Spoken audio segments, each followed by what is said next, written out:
Um, as a professional, also therapist, what are some of the ways that the coaches can also assist the athlete in recovering and for them to ensure that they're not tempted to use medications?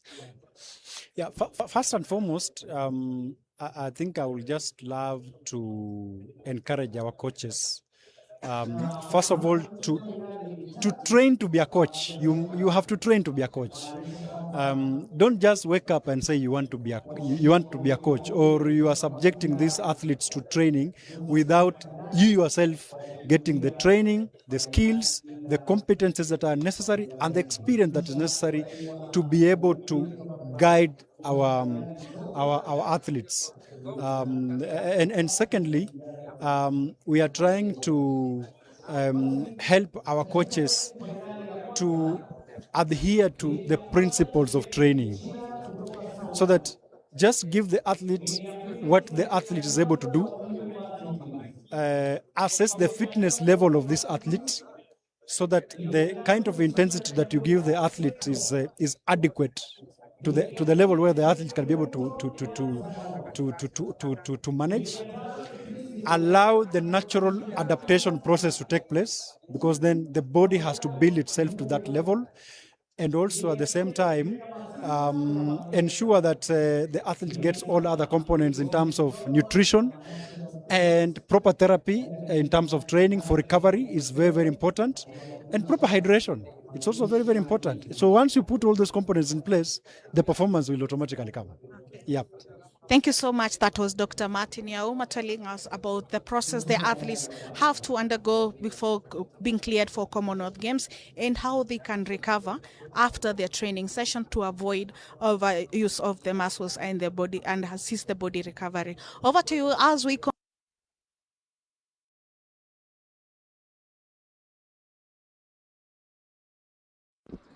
Thank you very much, Charity, for that interview with the ADAC official there. This is the 200 meters women semi-final one. Remember, lane number 1, Nivian Mishira. Lane number 2, Salin Odhiambo. 3, Susan Nyambura. 4, Faith Kemunto. 5, Christine Nyawera of Uganda. 6, Brenda Masisa representing Kenya Prison. 7, the hot favorite, hottest girl on the track on this championship, Millicent Doro, Kenya Police. Lane number 8, Caroline Mwende, KDF. Who will be the winner from this one? Remember, the first two make it automatically to the final that will be held tomorrow. The ones to watch: Christine Nyawera, Uganda; Brenda Masisa, Prisons; Millicent Doro, Police; and Caroline Mwende, KDF. Chilly afternoon here at the Nyayo National Stadium. Temperatures have fallen to about 17 degrees.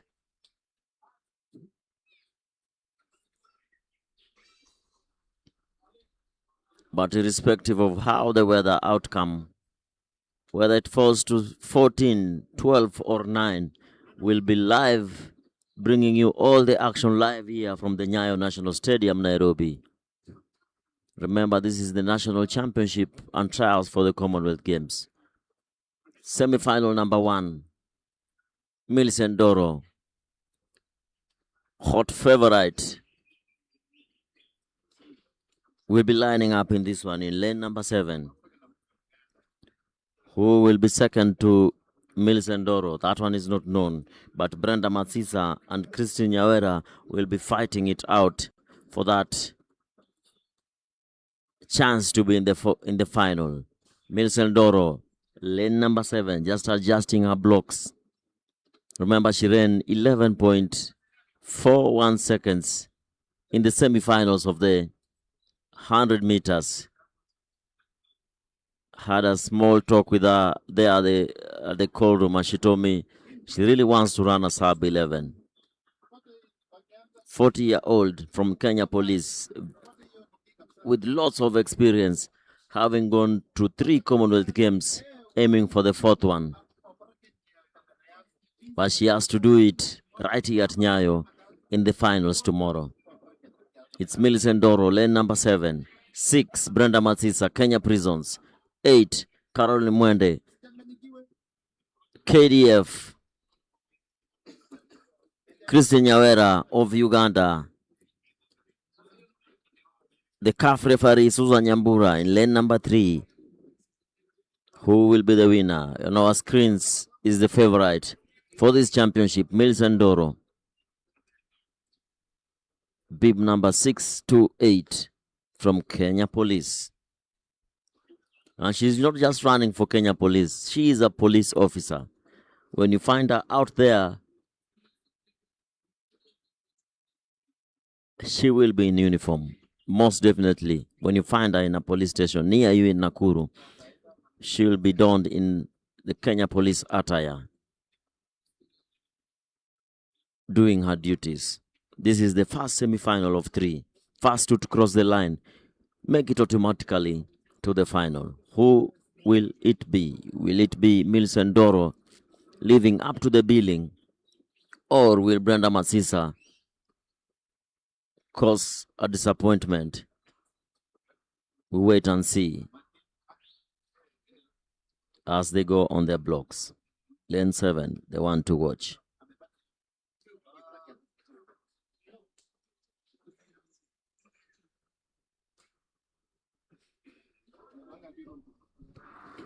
Very good start there from Caroline Mwende, who tries to run away from Millicent Doro, but Millicent Doro has other duties. Millicent Doro has other plans as she pulls away from the rest of the field.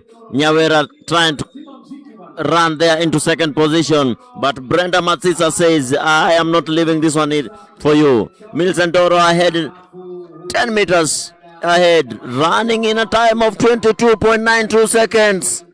Oh my goodness.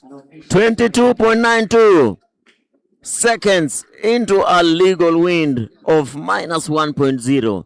Remember, this is a headwind running in an official time of 22.91 seconds. This will be the national record.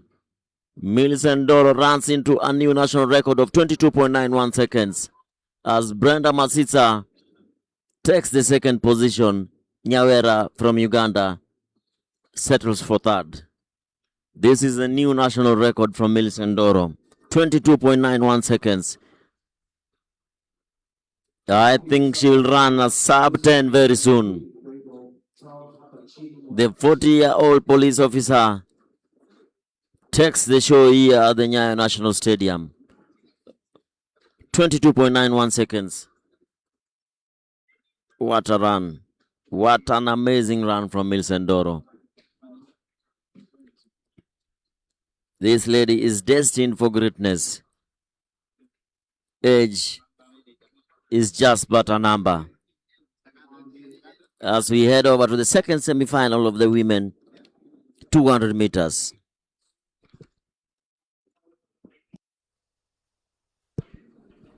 Richmond Mokaya joining us from Mombasa. Yasir Aslam, the Mombasa's finest, is watching us.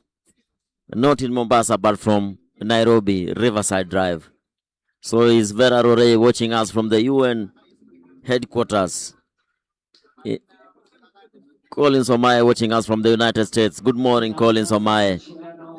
Gilbert Otieno watching us from the skies. I didn't know we could have network in the skies, but yes, he is watching us from the skies. Thank you very much, Gilbert Osure.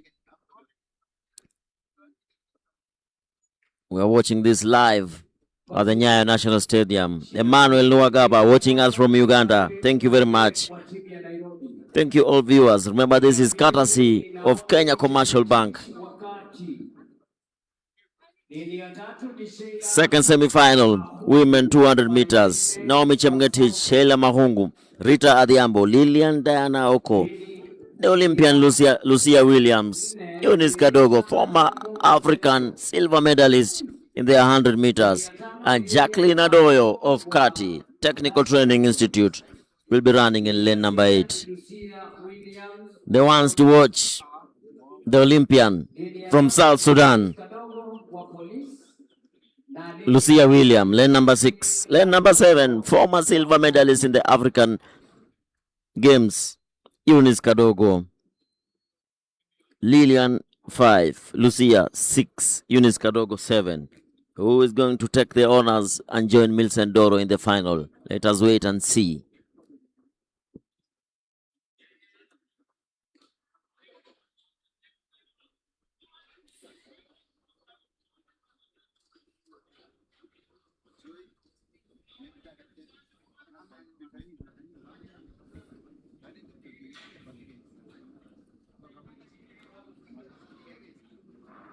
Very good start there from Eunice Kadogo, but Lucia Williams says, you are not going anywhere, my friend. This is my race. Lucia Williams goes into the lead. The Olympian from South Sudan already in the lead. Liliana Oko trying to catch up with the Southern Sudanese, but it's Lucia Williams from the Olympics saying, this is my race. You have to settle for second and third. South Sudan 1, Kenya 2, Kenya 3, Kenya Police in 2 and 3 is 24.05 from the Olympian Lucia Williams. What a race. But way short of what Milson Doro achieved in the first semi-final. 24.04 official time, 24.26 and 24.82 for the first three positions. As you can see on your screens, is Lucia Williams Muren at the center of the lane coming into this stretch. And as Lilian Naoko tried to catch with her, she said, you are not going to take this one away from me, as she finishes there in first position.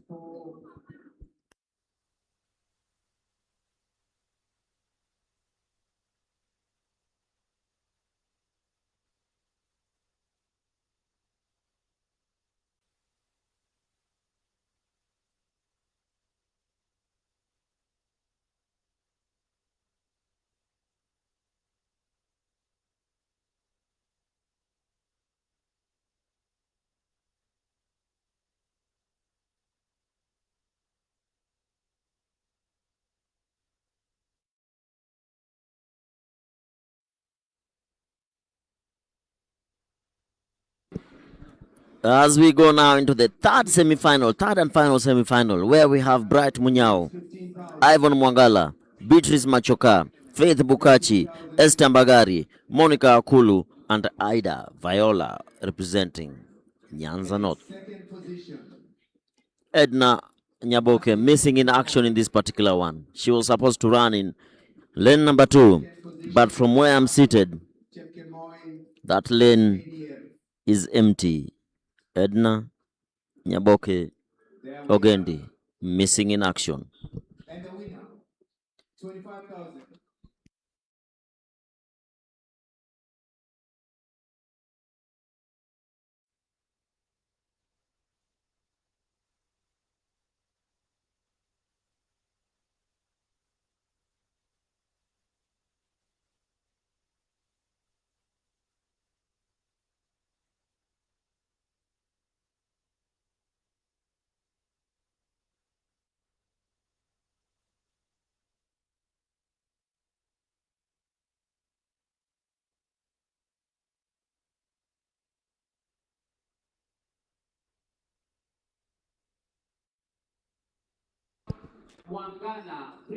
This is the third semi-final of the women 200 meters.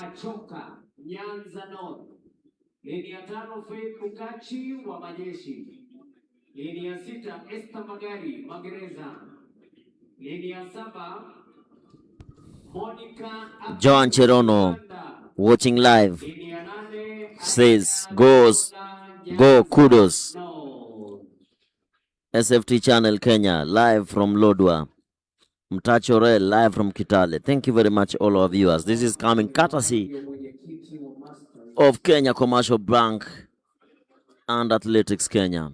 Third semi-final. Who is going to take this one? Esther Bagari, Prisons, favorite in this one in lane number 6. Monica Kulu, lane number 7 from Uganda.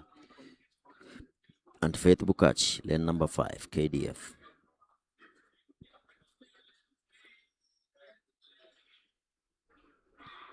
Good start there from the national champion in lane number 6, Esther Bagari. Not so fast out of the blocks. In the lead from Uganda, Akulu. But Esther Bagari takes the mantle and goes ahead. Very powerful finish there from Bukachi. It's Bagari, Bukachi, and Akulu. But Esther Bagari will hang on to this one, winning it in a time of 24.10 seconds. Akulu second, Bukachi third. Running into a headwind of minus 0.8.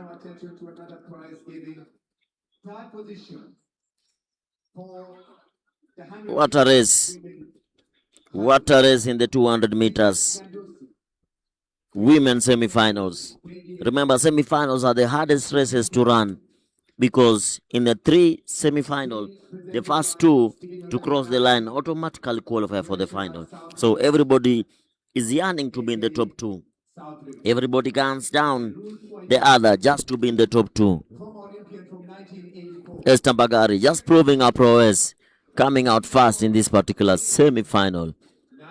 From Uganda, Akulu, second position, and Bukachi, who was running down Bagari, settles for third. Ivan Mwangala in fourth. As we shift our gears to the 200 meters men, Yasir Aslam, enjoying his time, seated on his seat at the Riverside Drive, watching this. She's been the champion for a couple of years, almost 4 years now, Gladys Ngure. There we are. This is the 200 meters men semi-final one. As we look at the winners there of the 100 meters hurdles, Ngure taking the title. From now, this is how you become the national champion. National champion 2025-2026. National champion 2024-2025. Two-time winner of this national title in the 100 meters hurdles, courtesy of Kenya Commercial Bank and Athletics Kenya. As we shift our gears to the 200 meters semi-final number 1, Ferdinand Omondi, Felix Shitsewa, Martin Otieno, Eric Okwi, Elkana Sabila, Maxwell Chingili, Zablon Ekwam, and Louis Mahaha.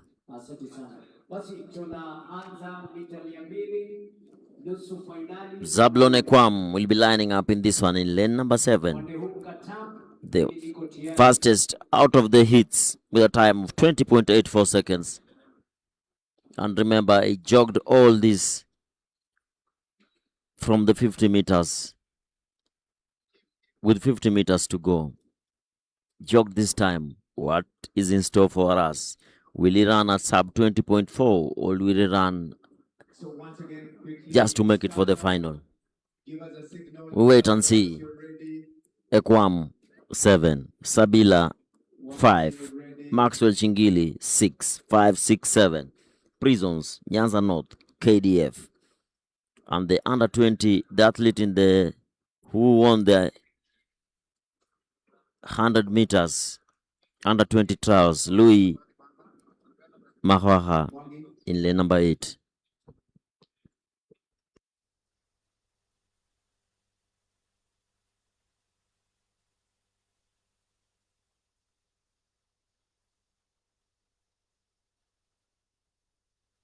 Omondi, lane number 1. Felix Shitsetswa, 2.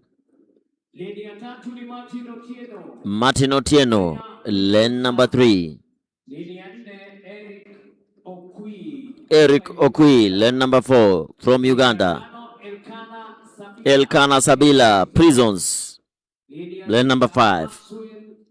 Maxwell Chingili, Nyanza North in lane number 6. Lane number 7, Zablon Ekwam, the Beast. And in lane number 8, the under 20 champion, Louis Mahaha. Hot favorite for this one, Zablon Ekwam, running for the Kenya Defense Forces in lane number 7.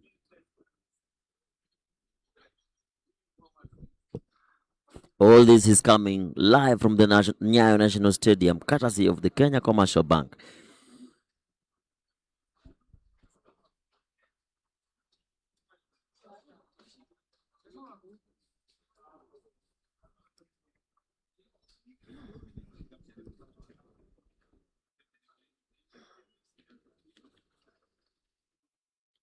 And that is a clean start there from Zabulon Ekwam, who tries to catch up with Louis. And yes, he does. He catches up with him just before the 50-meter mark. And he comes out of the curve as Sabila tries to close in on Ekwam. But it is Ekwam and Sabila. Sabila and Ekwam. It's a two-horse race for this one. Ekwam. Sabila goes to the lead now and wins this particular one in a time of 20.68 seconds.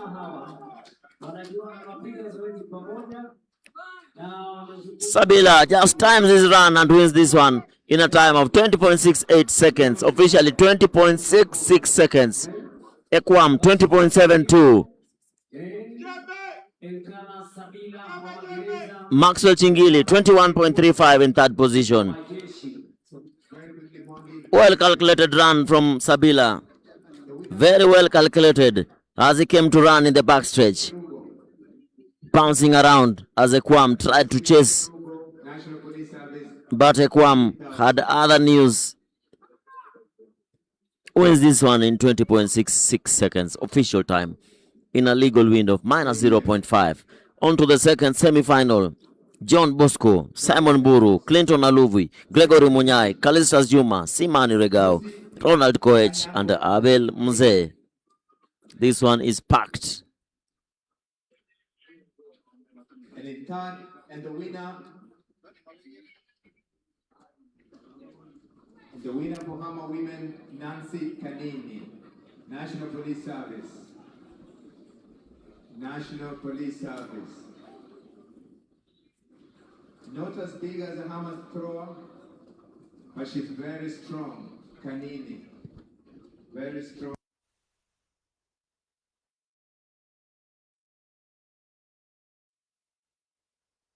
And Stephen Odemarai.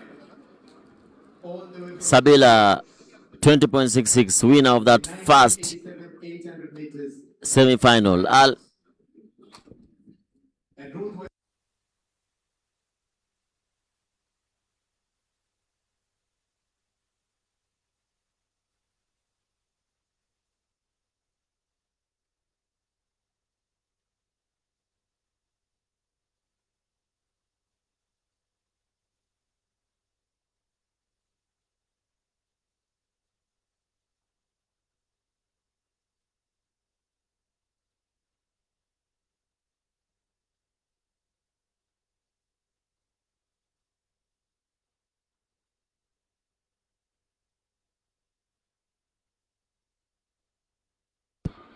This one is star-studded. John Bosco, lane number 1. Simon Buru, KWS, lane number 2.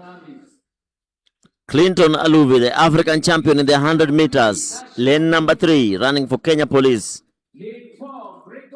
Gregory Munyao, lane number 4, running for Kati. Kalistas Juma, the winner of one of the semi-finals in the 100 meters, lane number 4. Lane number 6, the champion from Eastern, Simani Regao. Lane number 7, the champion from Kenya Police, lane number 7. And lane number 8, Abel Mzee, donned in Kenya prisons attire, but from the universities.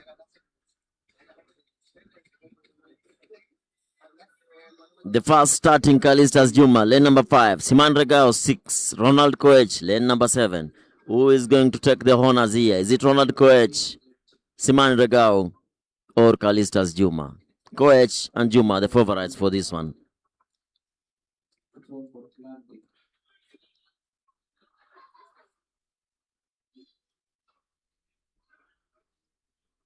Aluvi 3, Simani 6, Kalistas 5, Koech 7. Good start there from Ronald Koech as Kalistas Juma closes in on Simani Regao. Is this a tactical race for Simani? Yes, it is, as he tries to power through, but it is Koech who's going to take the honors here.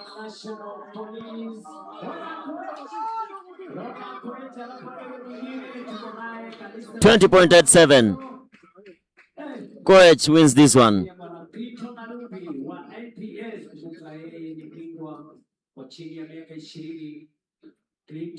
Kalistas Juma wins this one in 20.86 seconds. Koech 20.88. Aluvi 21.07. Abel 21.43. Simani 21.55 seconds.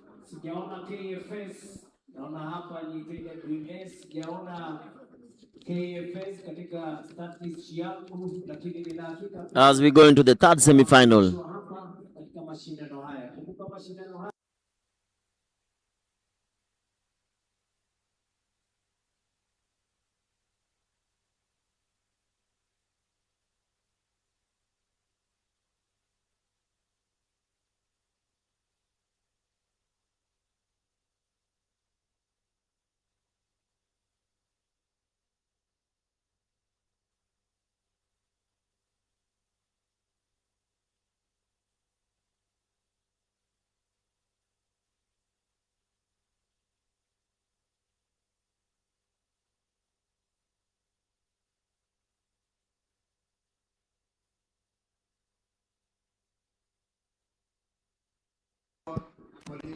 Third semi-final, third and final semi-final, where we have Dennis Shikanga, Moses Kimeli, Alex Monka, James Kingori, Brian Okoth, Samuel Chege, Dennis Mwai, and Wayne Rooney.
Dennis Shikanga, Moses Kimeli, Alex Monka, James Kingori, Brian Okoth, Samuel Chege, KDF, Dennis Mwai, Kenya Police, Wayne Rooney, Western.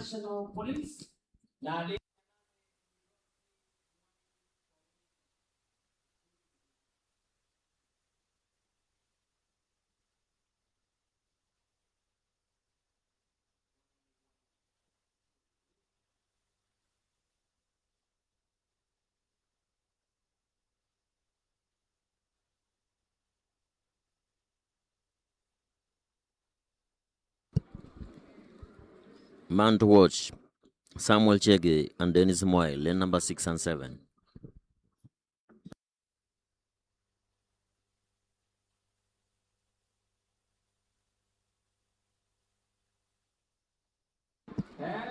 Samuel Chege just closes in on Dennis Mwai and tries to go to the lead at the curve. It's Chege versus Mwai.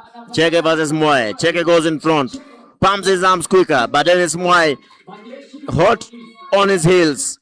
It's KDF, Kenya Police, 20.60 seconds. That's a good run from Chege. 20.60, winning that particular semi-final.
Samuel Chege, as you can see the results, fastest out of the semi-finals. Samuel Chege, 20.60. Dennis Mwai, 21.2. Alex Monka, 21.44. Brian Okoth, 21.46. Moses Kimeli, 21.96. Wayne Rooney, 22.14. James Kingori Mwaura Wakili, 22.20. And Dennis Shikanga, 22.32. Oh, and Samuel Chege is the fastest of all of the semi-finalists going to tomorrow's final.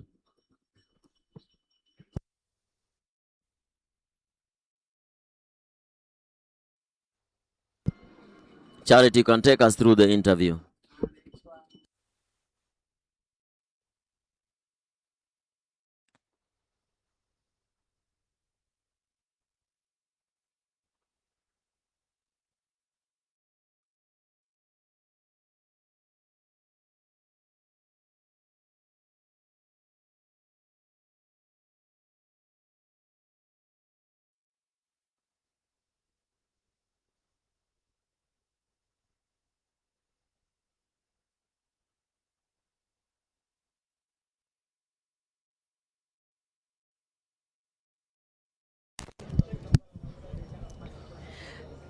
Okay, that was a nice semi-finals for the 200 meters. I'm joined here by the youngest members of our team. We are starting off with Dennis Mwai and also the birthday boy Clinton Aluivi, who has just turned 20. Mwai, now this is your first Commonwealth Games. Umejipanga kivipi now that umepata the international experience that you needed for during the World Relays and Tokyo? Nimejipanga ya kutosha. As you have seen, tumekimbia semis. Hoping tomorrow finals itakuwa poa. Okay, all the best. Thank you so much. Okay. We also have Clinton Aluvi, who won gold in the under 18 category in Africa in the 100 meters. Clinton, unafilaje? Ulikimbia jana 100 na leo umekimbia 200. Unafilaje?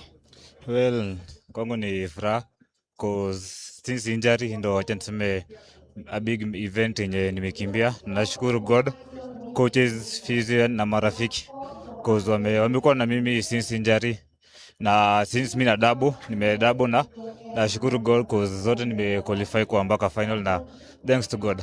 Yeah. All the best. We wish to see you in Team Kenya. Yeah, thank you very much. That was Clinton Aluvi talking about his performance in the 100 and the 200 meters. He's hoping that he'll be posting good performance to join the likes of Ferdinand Omanyala, who will be going for his second medal consecutively at the Commonwealth Games and be the first African Kenyan man to do so. And also we have Dennis Mwai, who has also gained experience. We remember they're both 20 years old and they're youngest in the sprinting category, hoping that they will emulate their predecessors and other top athletes to be able to achieve what they can the most. Over to you as we continue with the next event.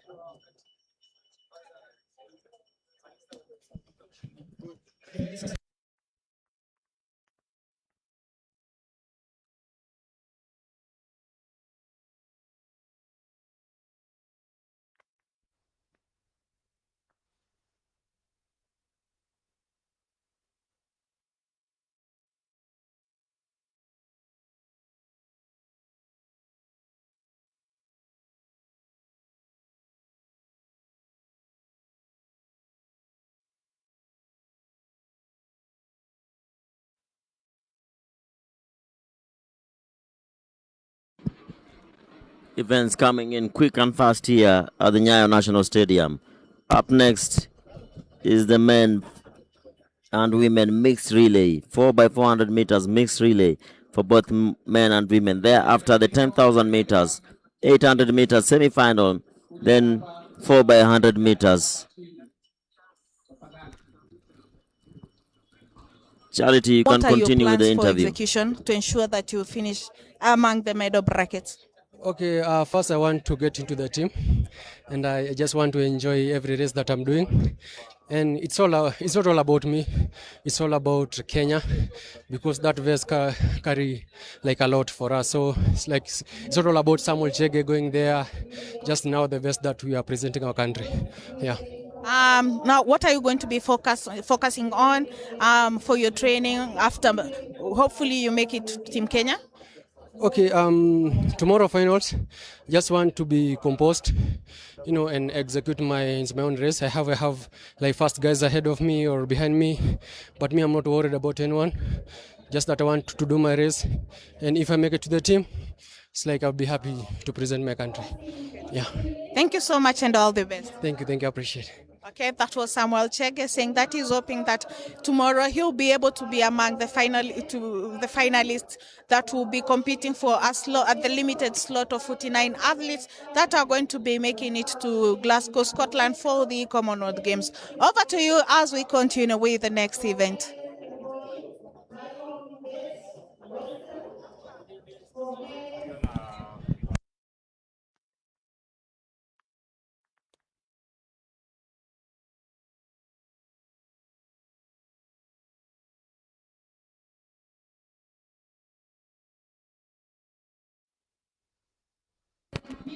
Thank you very much, Charity, for the interviews. As we wait for the mixed 4x400 meters relay.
Up next on our screens is the 4x400 meters mixed relays.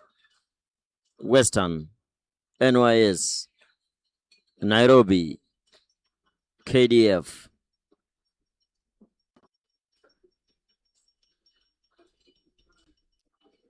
Western, NYS, Nairobi, KDF, and refugees.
Lane 1, Western. Lane 2, NYS. Lane 3, Nairobi. Lane 4, Refugees. Lane 5, KDF, 4 by 400 meters mixed relay.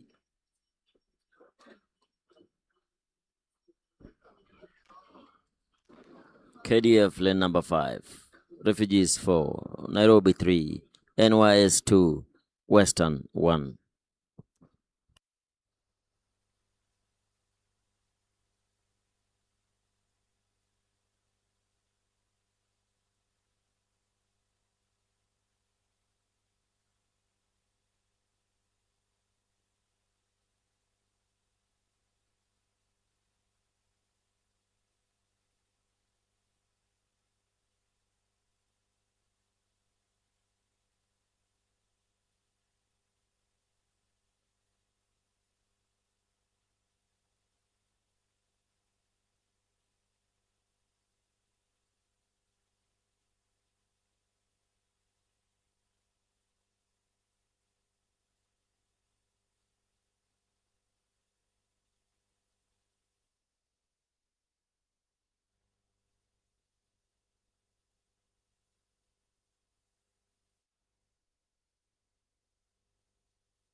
KDF in the lead in the 4 by 400 meters mixed relays.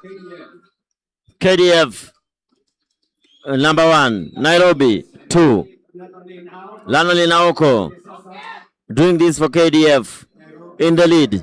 Nairobi 2, Western 3, NYS 4. It's Aoko in the lead with 150 meters to go, still in the lead, being chased down by an athlete from Nairobi. It's KDF Nairobi. Lanoli Naoko reserving so much as she comes to give it to Mweresa. Easy piece of cake for the KDF. KDF, Nairobi. Adalia from Nairobi in second position. Mweresa versus Edalia. Mweresa 1, Edalia 2. KDF. KDF, Nairobi.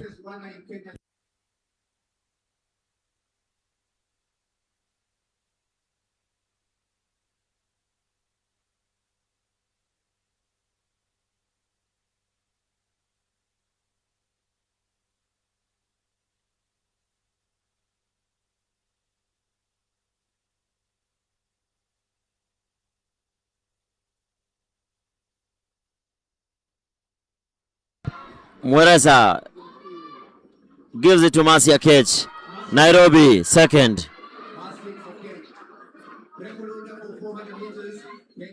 The 400 meters national record holder, Masia Kech in the lead. Masi Okech in the lead. Nairobi 2, KDF 1, Nairobi and Western.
Basi asante sana wale vijana upande mwingine wakiongozwa na Nyayo.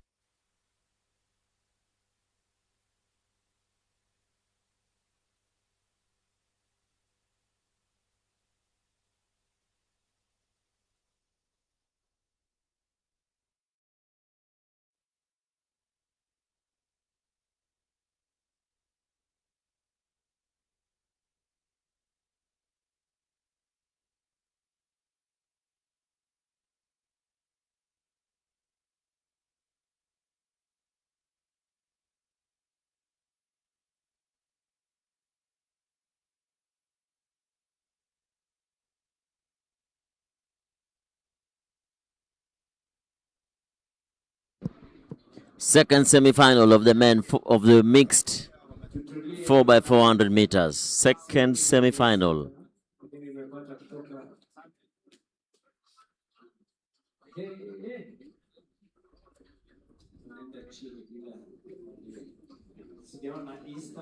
Police, Prisons, Southern, and Kati.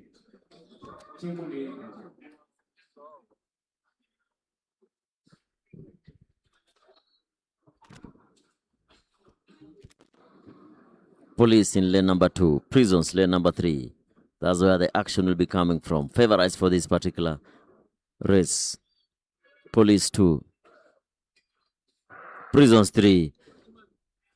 And Skimath is starting it off for the Kenya Police, running in lane number 2 as he tries to close down the Kenya Prisons athlete. And yes, he does. He closes him down and just hangs in there. No much action there from Kimathi. Just saving the energy for the last 100 meters. And yes, he's doing so as he engages another gear. It's Kenya Police now in the lead with 100 meters to go. Kenya Prisons falling back to 4th position. Police, Southern, Prisons in the 4th position. Morin picks up for the Kenya Police. Prisons still in 4th position. Maureen Thomas in the lead for Kenya Police. Quite a gap in this particular one. What a gap Kenya Police are doing. Injustice here at the Nyayo National Stadium. Opening a 10-meter gap. And back here, Prisons just pushing for 2nd position. And yes, they do. It's Police, Prisons. Maureen Thomas, 100 meters to go. Trying to do some havoc here. But it's Police in the lead. Chesebe, 2nd position. Bringing Prisons all the way from 4th to 2nd. Sanayek picking up the baton. Kati, Central Lift, Prisons. Sanayek in 2nd position now. In the lead. Police, 20-meter gap. Prisons, 2nd. Mbaluka already in the lead. Mbaluka for Kenya Police. Opening a 20-meter gap. Prisons just following by far. That's not close. Too far to call it close. Mbaluka for Police. Sanayek, Prison, 2nd position. And that is Vanes Kerubo, seeing her on the track for the first time, running for Kenya Police all the way from the United States. Vanes Kerubo, former African champion in the 400 meters hurdles. Molen Ofula for Prisons in 2nd position.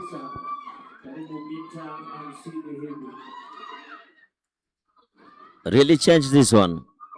Kerubo has really changed. Can see even her skin texture has changed a little bit while in the United States. Even the hairstyle changed. And of course, even the running has changed. As she anchors Kenya Police to his victory in the 2nd semi-final. It's Vanes Kerubo running it down Maureen Wafula in second position. Way clear in second position. It's police, prisons, Kati, Central Rift. So there we are, Mongi. Thank you. Very good to see Vanis Kerubo back here in Kenya running. This is the first time we're seeing her winning this second semi-final in a time of 3:21.24 ahead of Kenya Prisons who ran 3:27.87 for second position. As they battle it out tomorrow in the final to see who is the winner, who will be the winner in this mixed relay.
And that was a mixed relay.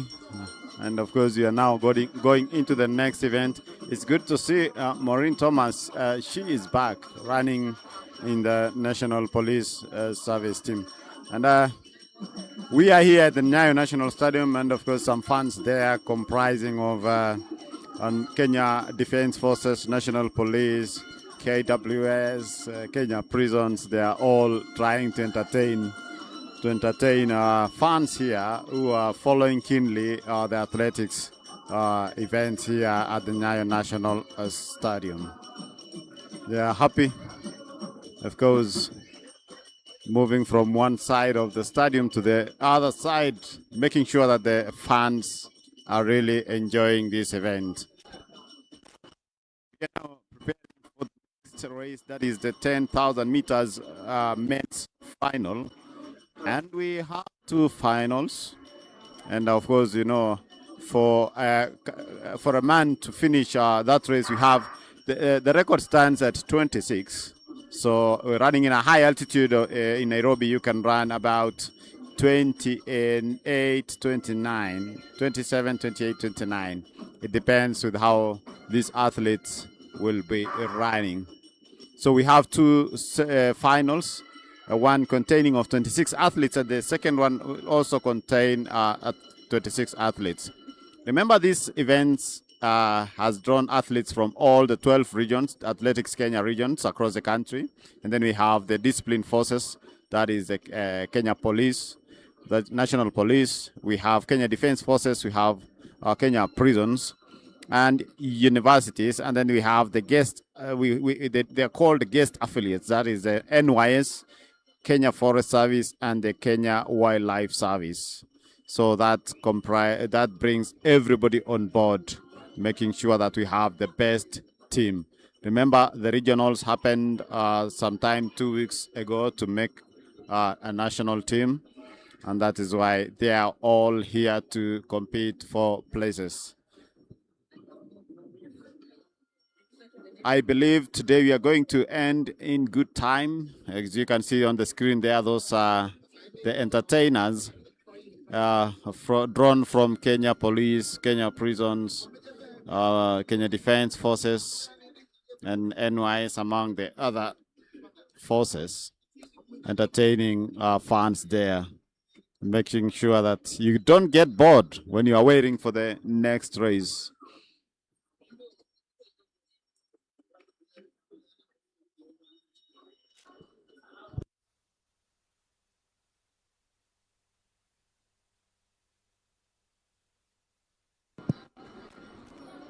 And of course, we are now, as you can see from your screen there, that is the lineup for the 10,000 meters race. They are now coming, of course, lining up to and heading to the start line. I can see Rokito from where my eyes can reach. I can see Rokito. And of course, that's the start line. Brian Kiplagat from North Rift, Evans Maya from KWS, Adnas Kioko Southern, Daniel Ebenyo, National Police, Duncan Kipchumba, KWS, Justin Lelintan, Central, Moses Serem from Kenya Prisons. Then we have Jackson Kasaine, we have Charles Kakuri from KDF, Emmanuel Kipkorir, Ezra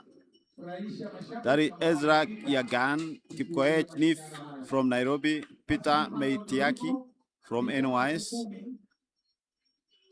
Otuni. We have Otuni Kidoki from Nyanza North, and then David Lipalo Lemako from Central, Ahmed Alin from Northeastern, Silas Centura, Kenya Police, Matthew Kipkoech, Northeastern, Amos Kiptanui, Brian Kiptong Etich, South Rift, Gideon Kiplimo Rotich, Kati, Moses Kirimi Mongadia, Joel Moturi, Nyanza South. Then we have Titus Waidaka from Central, Dennis Kipkemoi from Central Rift, and Melikin Lekepes Wangeshi. From this list, you can tell that we don't have many athletes in the men's category from the diaspora.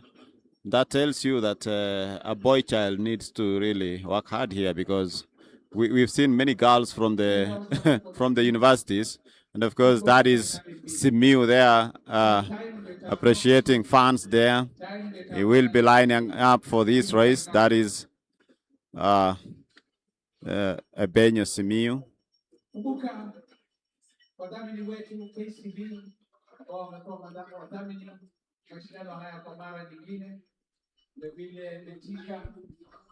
That is Ebenyo among top athletes. We have 2 finals in this event, and remember, Kenya has also been trying to assemble the best team in this event. We have very good athletes led by Ebenyo here. Second at the World Cross Country Championships in January. And off they go. Off they go. I can see Matthew there. Ishmael Rokito. Rokito is a former NCAA national champion in the 10,000 meters.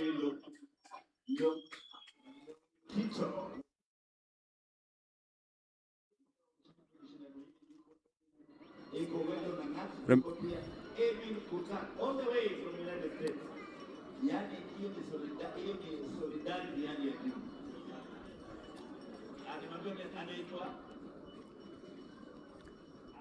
25 laps. We shall be watching this athlete going around for 25 laps. Remember, these are live scenes from the Nyayo National Stadium, where national championships and trials for the Commonwealth Games are happening. It has been another brilliant day, full of action. And of course, we have been following the action since morning. A number of races have taken place. We've seen champions here. Of course, there are Commonwealth Games champions who are looking forward to defend their titles, but they have to run in a final event so that they can be able to make it to the national team.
And if you're joining us, this is the afternoon session.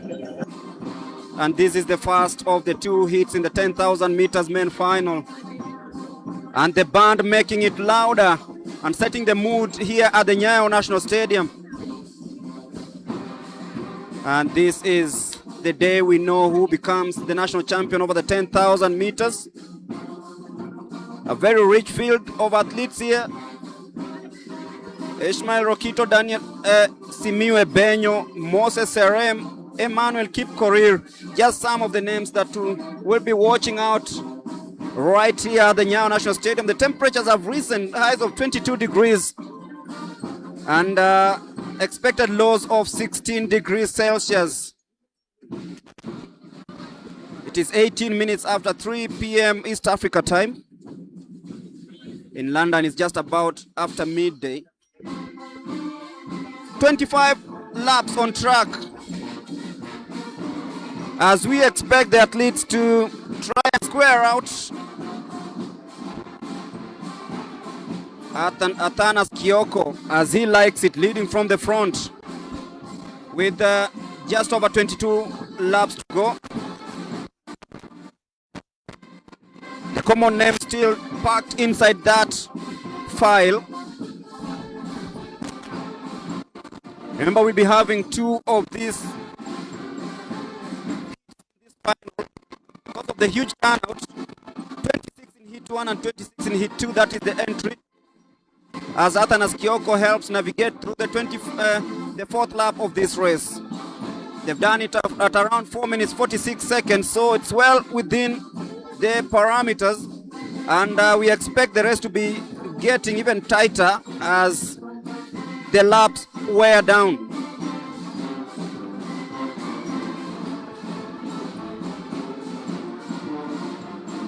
Silas Centura is also in the lineup.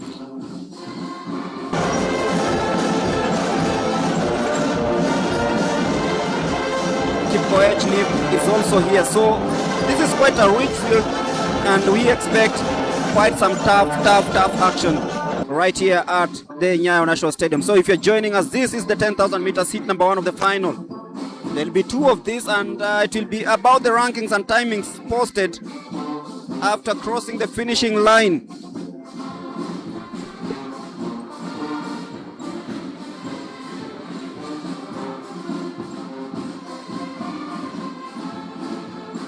Milkin Wangeshi is also here, so and ultimately we all know what prize is at stake: a chance of becoming a national champion and of course booking that ticket to the Commonwealth Games.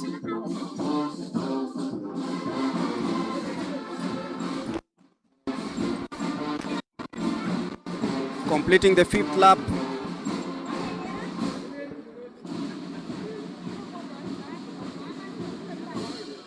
Evans Mayaka has now seized control of this one. We all know it's still very early, but then this race promises fireworks because you look at the number of the entries, very impressive, and of course we'll be having those discussions of how Kenya can reclaim supremacy on the global stage. So Mayaka, 19 to go.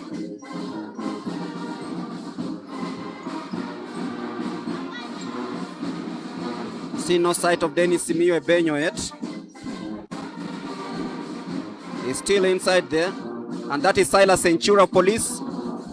Another young man who is very, very promising.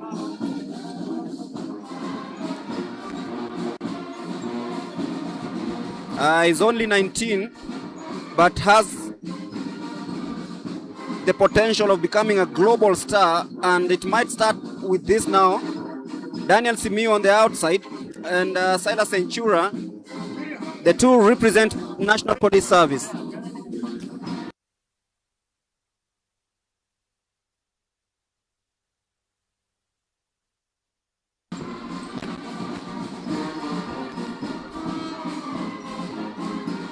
So early stages in this one, 18 to go.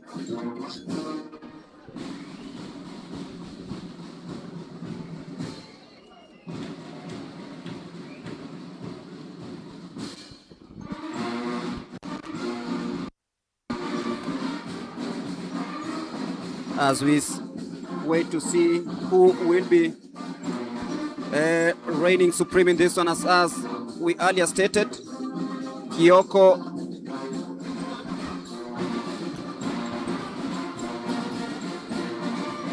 still in the lead here. Nyakamba Mayaka currently in 2nd place. The dominant figures yet to make a move. Can see Simiyu Ebenyo right inside that chasing pack. Is currently occupying 5th spot.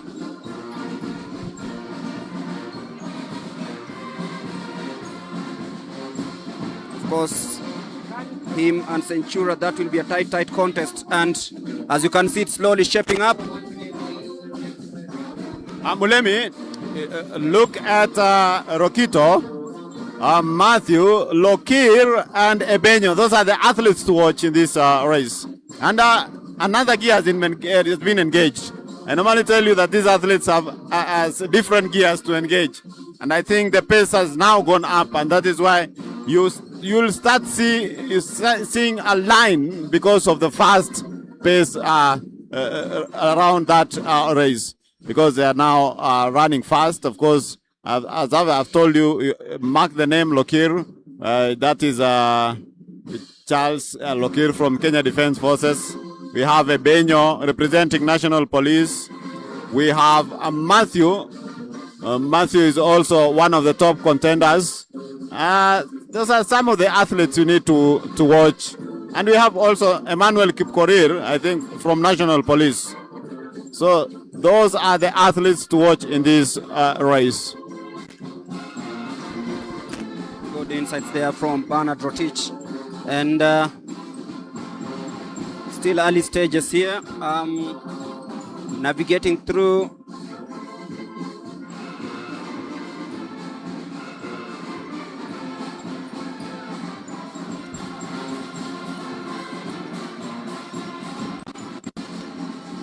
8 laps. Done 10 minutes 40 seconds.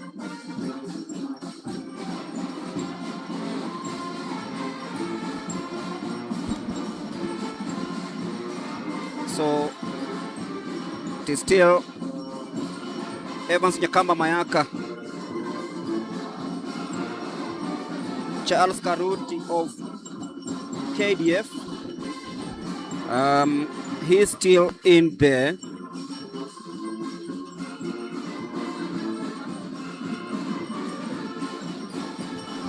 You can tell that this stiff competition will go on and on and on and on.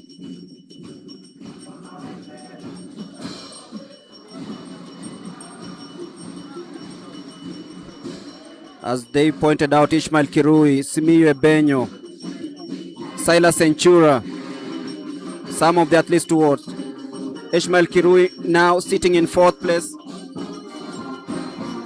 After 10 laps, still no clear favorite in this one.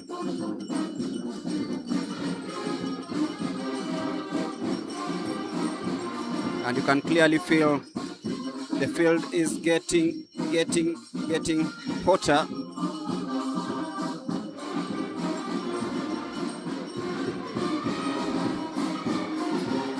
Evans Nyakamba still hanging in there.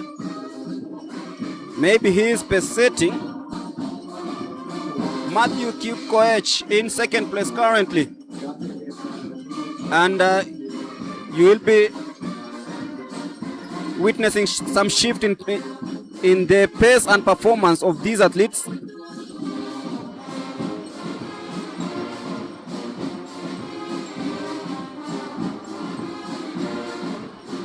The man on the outside, Charles Katul Kakuri of Kenya Defence Forces, now pushing it in.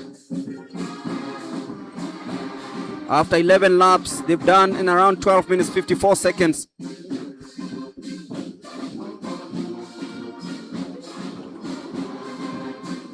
All these athletes are very technically gifted.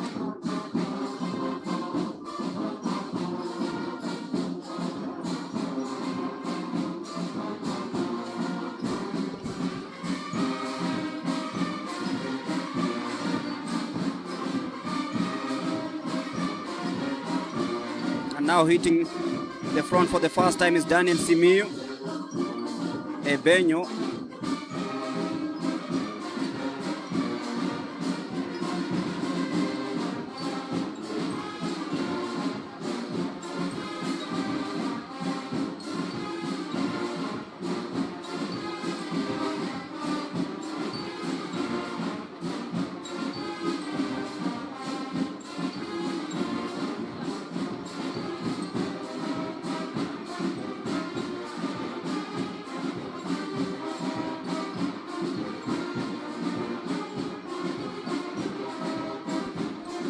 Simiyu always likes attacking from the front. And there he is, Ishmael in 2nd place, Centura in 4th.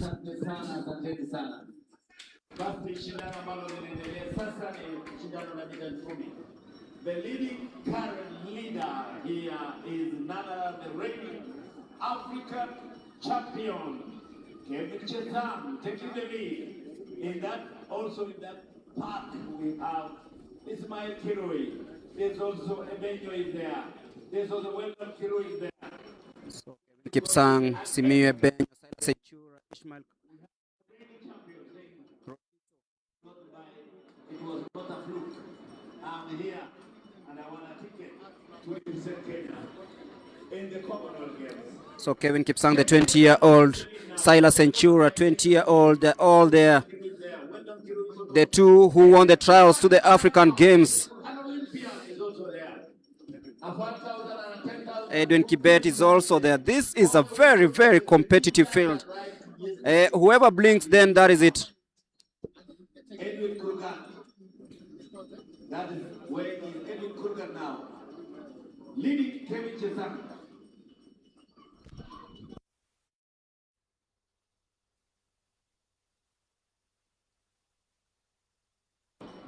Remember, very well. And it's push and shove. Kelvin Kipsang and Daniel Simiu Ebenyo. Silas Centura, of course, one of the contenders, is also in this leading pack. We're doing 13 laps. So actually it is 14. Now Daniel Simiu Ebenyo.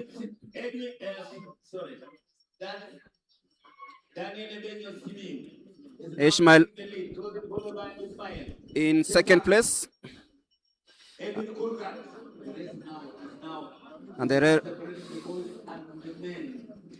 race opening up slowly. Mulemi, we have a diaspora athlete here, Edwin Kurgat. Edwin Kurgat trains in Colorado, no, not Arizona, Flagstaff, Arizona, in the US. So I think he is in the same management with Sharon Lokedi, the Boston Marathon champion. So you can see the race has now gone to another level. We have about 9 athletes stacked together, exchanging leads there. Kevin Kipsang, Ishmael Rokito. Kevin Kipsang and Ishmael Rokito Kipkurui, they are training mates in Baringo, that is in Sinonin, El Damaravin. And of course, you can see, of course, Simiu trying to fall back there, but you know, Simiu is an athlete who does a lot of calculation. He is planning something now there. He's retreating. It's just like a police officer in a war. So these guys are going to be, they are going to be brutal in the last 5 laps, and you'll see the pace going up. Of course, those are live pictures from the Nyayo National Stadium here in Nairobi, where we have the national championships and trials for the Commonwealth Games. Remember, Athletics Kenya is set to select a number of 49 athletes who will represent Kenya at the Commonwealth Games in Scotland. So this is part of the trials, and of course Kevin Chesang there leading and comfortably in that pace. Remember, he's the Africa champion, and followed by Rokito. Rokito is a former world under-20 cross-country champion, and he has also been doing 10,000 meters races. At the Tokyo Championships, he missed a medal narrowly by finishing in 4th position in the 10,000 meters race. And just under 9 laps to go. Still Kevin Kipsang still leading the way, the African champion. It is Kevin Chesang, Silas Centura, Daniel Simiu Ebenyo, Ishmael Rokito. Such a rich field. Moses Murimi Mungashia is also a name to watch out for, because he's still in that leading pack. Silas Centura and Chesang, they know each other very well, the 20-year-olds, and they know exactly what to do. Ishmael Kirui, also another name to watch. Daniel Simiu Ebenyo now in 6th place. Centura taking the lead for the first time. 8 laps to go in this one. It's getting hotter, getting faster, and of course it's getting even better. And if you're joining us, we are live from the Nyayo National Stadium. Silas Centura just showing them that this is my yard at the moment, but is it all about that, or how they're going to maintain and navigate through this? Ishmael Kirui now on the inside. Centura of Police, his compatriot Daniel Simiu Ebenyo. And the pace is getting faster, and you can always tell there's something special about to happen. They exchange bottles of water at this stage, because they know this is the most crucial stage. Daniel Simiu Ebenyo, he tripped and fell. And the race continues.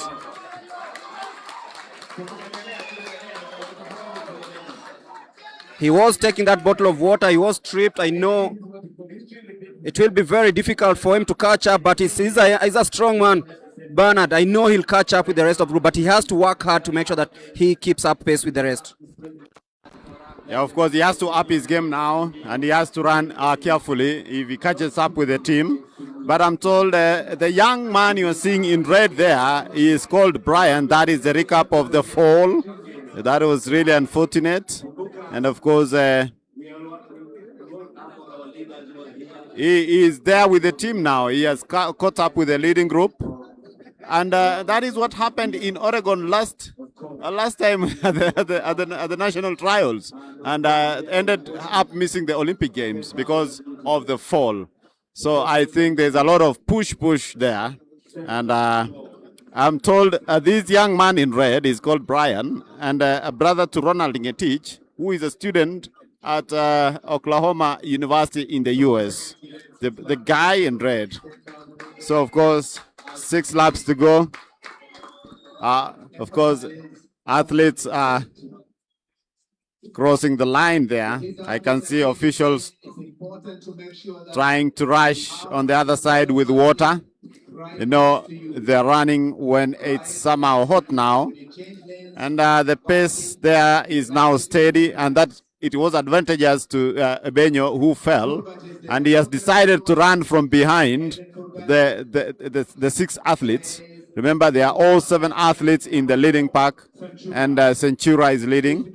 Ishmael coming second, Chesang third, Edwin Kurgat, US-based Edwin Kurgat in 4th place, and he normally trains in Flagstaff, Arizona.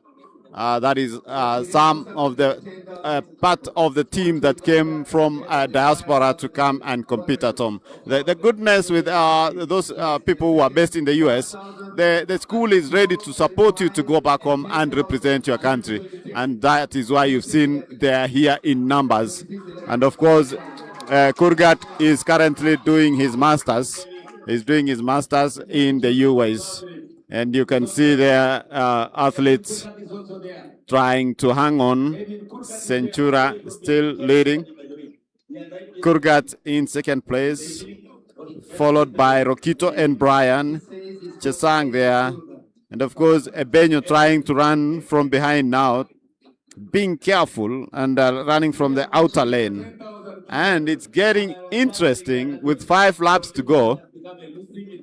It's now becoming interesting and more fast, because we have about 4 laps to go, 4.5 laps to go. That is, they are in the curve of the 200 meters stretch, and then taking into the last 100 meters as they head for the last 4 laps. You can see some Ebenyo Simiu there coming from the outer lane. Now is coming to the lead. He has paused, of course. He is urging fans to continue, of course, urging him to go forward in this race. It's really interesting for Ebenyo. It's very rare to see a long distance runner marshalling the fans and telling them to cheer him up, cheer on. And Edwin Simiu is a darling of the fans after that fall, and he's just showing that he's very, very, very much able. Yeah, it seems he'll not be able to continue. And Daniel Simiu Ebenyo will not be able to continue after that fall. It's something that we'll be looking at. Maybe he got injured sometime, and he is urging the young ones to keep on pushing for this one. Edin Kurgat in the lead, Ishmael Kirui in 2nd. Edwin Kurgat, of course.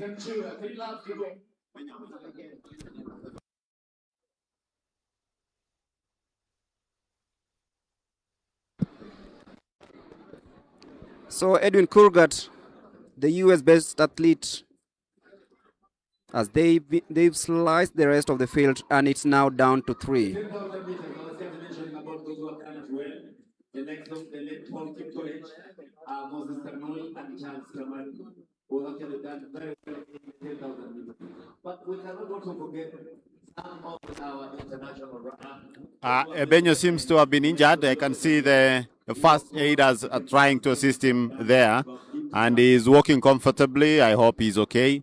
And he was one of the top contenders in that, as you can see from your screen. He is being escorted by the first aiders. Now, the battle here remains with the 3 athletes: Edwin Kurgat, Ismail Rokito, and the third athlete. We will tell you who the third athlete is. Bib number 060. Bib number 060. And of course, it's now getting hotter. 2 laps to go. 3 athletes are still stuck together. In Mombasa, he defeated Lee Evans, and he came to a week later when they competed, he was defeated by Lee Evans. I just want to show him. Remember, Charles Asante. Remember, those who are going to be selected in this event are going to represent Kenya at the Commonwealth Games in Scotland. So we have 3 athletes. Of course, Edwin Kurgat, US-based, and they go there. That is the bell, the last lap of this event. And it is Edwin Kurgat and Ishmael Kirui toe to toe. Kevin Chesang in 3rd place. It is Edwin Kurgat and Ishmael from Sinonin training camp. It is Kurgat and Ishmael Kirui. It is a battle of 2.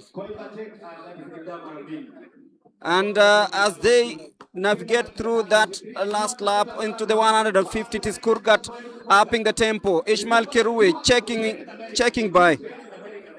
As they count to the 100 meters, they're being cheered around, and Ishmael Kirui decides to come from the outside. He knows that he has what it takes. Will he be the new national champion? Yes, he will be, because he has the stride, he has the zeal, the endurance, and everything. And you have Ishmael Kirui winning the first heat of this 10,000 meters, 28 minutes, 28.43 seconds. But he will have to wait to see what happens in the second heat of the final, because he is well in. Edwin Kurgat, straight from the United States, finishing 2nd. I can say both were US-based before Ishmael Kipkurui decided to come back home to concentrate and become a professional athlete, because he is the 2025 NCAA national champion in the 10,000 meters. So that is Ishmael Kipkurui winning that race in style. As you can see from your screens, that was a very fast race there, clocking 28:43. That was really fast. Commonwealth Games in Scotland. That is the 10,000 meters. That's the tough. Ishmael Kirui, of course, the last year's winner in the NCAA championships, and coming home to win the first heat of the 10,000 meters. Of course, there are 2 hits in this one, so we yet to see the other one, and it will be very interesting to hear what they say. Salah Centura, of course, finishing in the top 5 also, but then we will be crossing over to the track, to the mixed zone, because Edwin Kurgat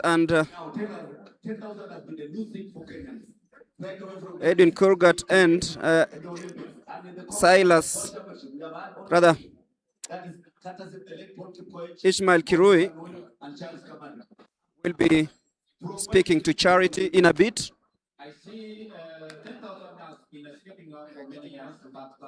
As they are getting ready for the second of this 10,000 meters, you can see the Athletics Kenya Youth Director Bana Bakorir, who is also the senior vice president, National Olympic Committee, having a tete-a-tete with team officials, friends, and athletes here at the Nyayo National Stadium.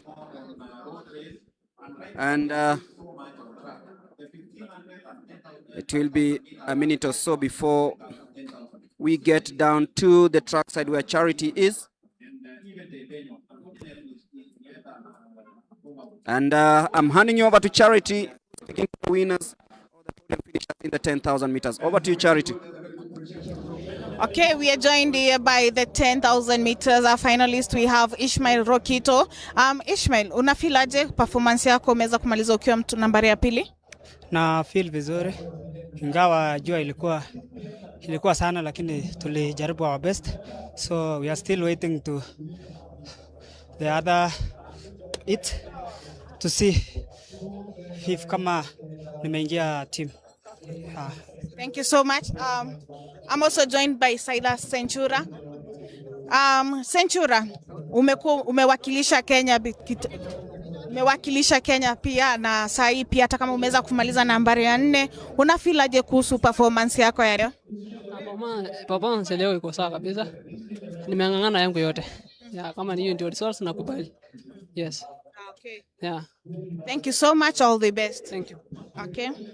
I'm also joined by the number 1.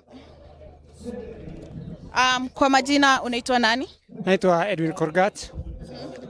Mimi nimekimbia leo 10,000 na nimefurahia kwa nambari la pili. Unafilaje kuhusu performance yako ya leo ingawa jua ilikuwa mingi?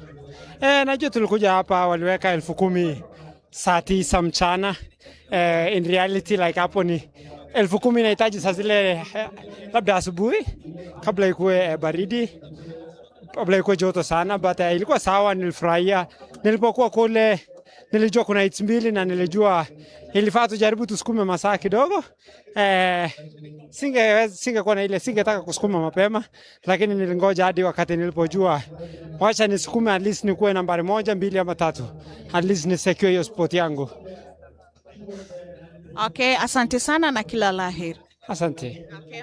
That was Edwin Kurgat, who took number 2 in the 10,000 meters. And then we have former under-20 world cross champion Ishmael Rokito taking the first place. And they're hoping that they will get a nod from the panel of selectors for them to be able to make it to Team Kenya. Over to you as we continue with the next race.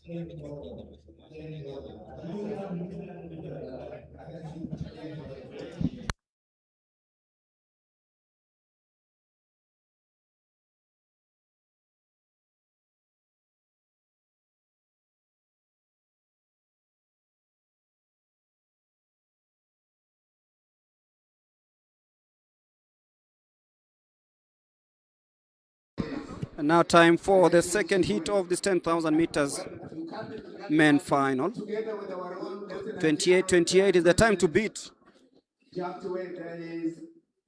Remember, after this we'll have the 800 meters semi-finals.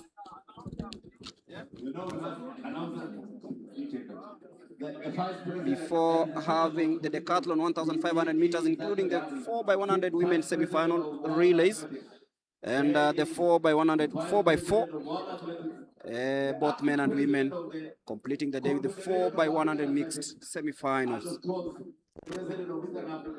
So the lineup is ready for the second heat of this 10,000 meters. So once again, both of you, former 5,000 and 10,000 meter runner. Which year did you run again, both of you? In the 90s? 1982.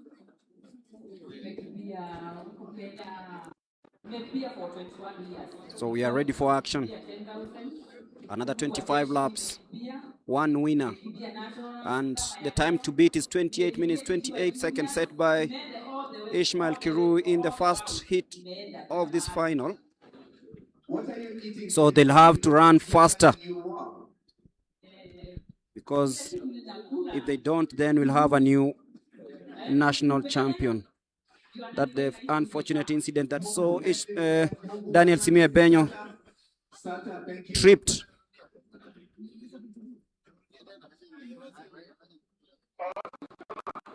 There are a couple of athletes to watch out for here in this second hit. And there we go. Sasa hii ni finali ya pili ya mbio za mita 10,000. The likes of Joseph Karanja of Kenya Prisons. So 25 laps on the track. But ultimately, we'll be waiting to see who emerges victorious as they take that inside lane and, of course, size themselves up for yet another 10,000 meters.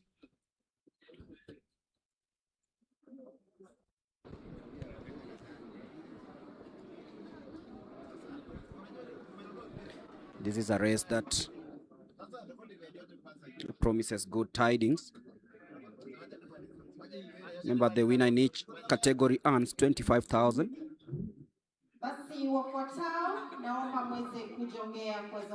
Remember, the event is being sponsored by KCB. Dial star 522 hash to access your mobile banking services. And if you don't have the KCB mobile app, you can actually download it on your iOS or Android and conduct everything at the press of a button. Position 1, we have Faith Kipsang, Jeff Kemboi from KDF. Position 2, we have Maureen Wafula from Prisons. And at position 3, This we is have Margaret quite slow. from KDF. And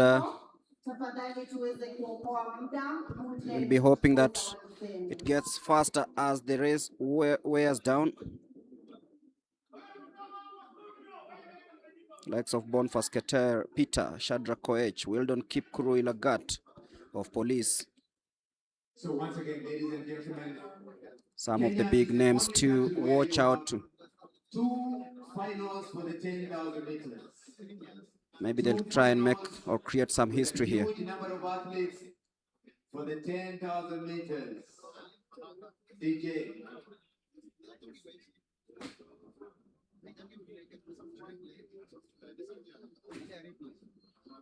Faith Kipsang Chokeboy na Maureen Wafula waje kwa zawadi ya high jump women. That's the final call. A couple of more races coming up, including the 800 meters men, the semi-finals. Baada ya mita 10,000 tunakwenda mita 800 semi-finali wanaume. Baada ya mita 10,000. But at the moment, it's all about lining up yourselves for a great race. And this time round, the 10,000 meters final has 2 hits. We are doing the second one, 23 laps to go. They've done 2.5. Umeona tumekuwa na finali mbili za mita 10,000. Kenya ina wanariadha wengi sana. As Bernard Rotich put it rightfully, Kenya is trying to reclaim its lost glory. That's why the upcoming talent, Silent Centurion, Kevin Kipsang, Chesang, Ishmael Rokito, Ed Kurgat, Edwin, some of the athletes to watch out in the coming future. Ya kwanza mashindano ya kitaifa kujua ni region gani bingwa katika Kenya. Ya pili tuko na mbio ya majaribio kuchagua timu ya Kenya ambayo itatuwakilisha katika michezo. Still a packed field here. Na ya tatu na muhimu Weldon Kipkuru Ilagat of Police right in the middle. Washindi wa mashindano haya na nambari 1 anapata 25,000 hadi nambari 8. Kwa hivyo Titus Waithaka, the man also navigating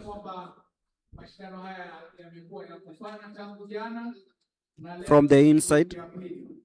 Viongozi, baadhi ya viongozi ambao wako hapa wakiongozwa na rais wa chama cha riadha nchini ambaye ni vice president wa World Athletics, Lieutenant General retired Jack Tuwei, na viongozi mbalimbali ambao wamefika hapa. Tunawashukuru kwa siku ya pili kuweza kuja kushuhudia mashindano haya, na kumbuka mwananchi mtukufu, mashindano haya yanaendelea hadi kesho ndio tamati, ambapo tutajua timu ya Kenya ambayo itatuwakilisha kule Scotland. So 21 laps to go.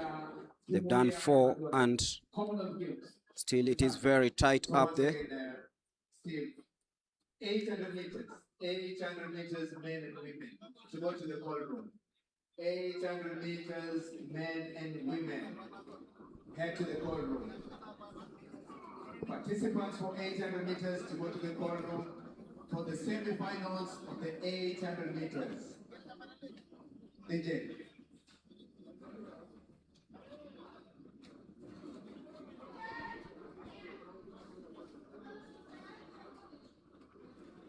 There's still much to run for, but clearly you cannot tell who's gonna take this one, because after 5 laps, then we still here having almost all the athletes closer to each other. So that tells you that this is a very competitive field. After 5 laps, they've done around 5 minutes 30 seconds. It means it's getting faster, and it will be shaping up in a few.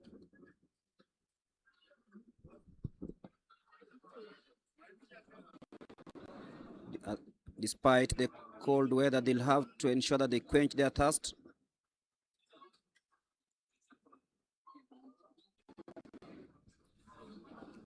So averagely, they are doing a pace of 1 minute 0.06 seconds on each lap. Being a 10,000 meter final, then that's well within the parameters. So 19 to go at 6:52. DJ kama uko sawa, endelea. DJ.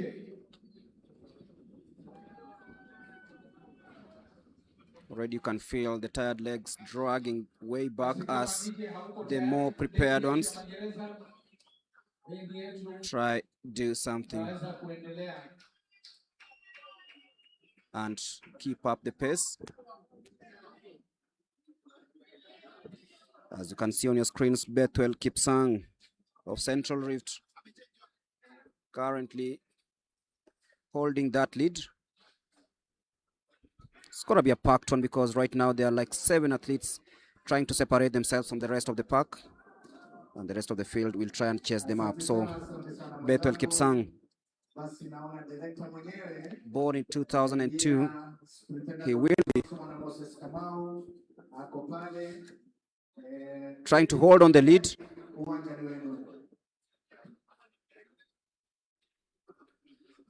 As they navigate through 18 laps to go in this one. Remember, this is the second heat of the final of the 10,000 meters. After that, we'll be having the 800 meters coming just after this very race. Remember, this is a 3-day action here at the Nyayo National Stadium. The national championships come trials for the Commonwealth Games to be held in Glasgow, Scotland. Charles Kiboino of Central Rift now assuming the lead for the first time also.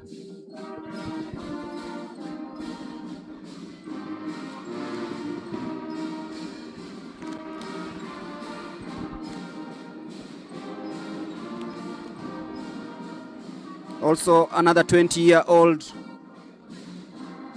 ensuring that his name is up there. And from South Rift,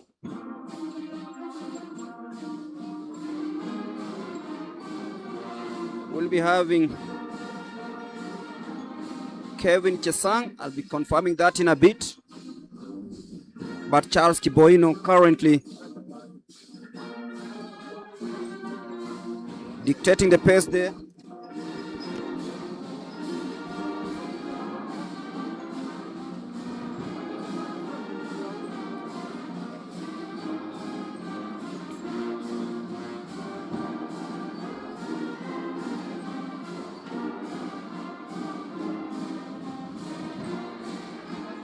With 17 left in this one,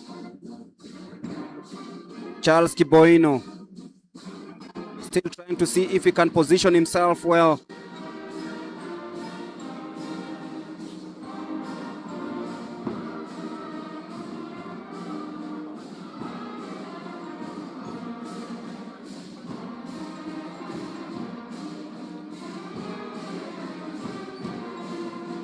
After 9 laps, they've done around 10 minutes and 9 seconds.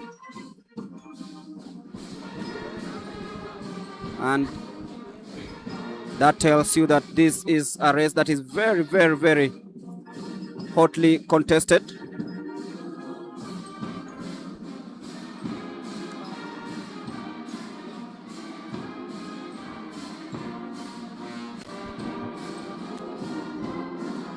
Nick Kitundu of Southern, just checking on his watch to see how well he's faring in this race.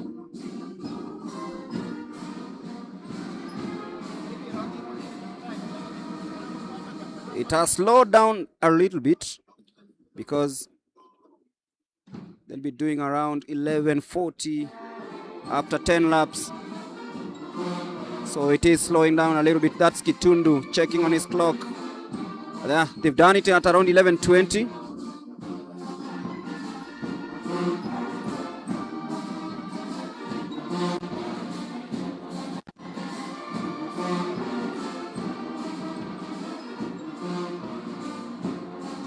Charles Kiboino still in second place in this 10,000 meters, heat number 2 of the final.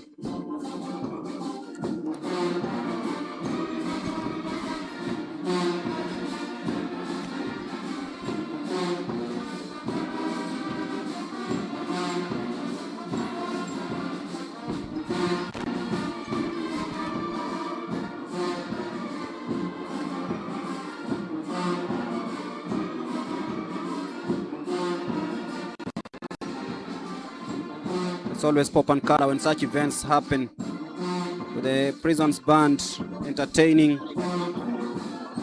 the spectators and the athletes at large.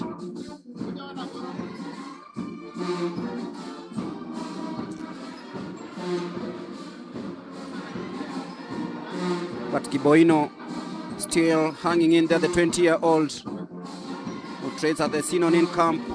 He knows he has a chance of emulating what, or even bettering what his compatriot did in the first heat of the final.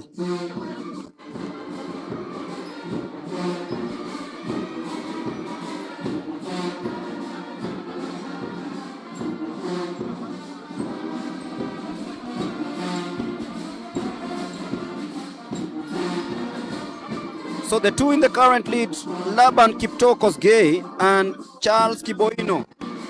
And Laban is now assuming that lead. They're exchanging it nicely with Kiboino Charles. Wait to see if that's gonna come and become the story after all.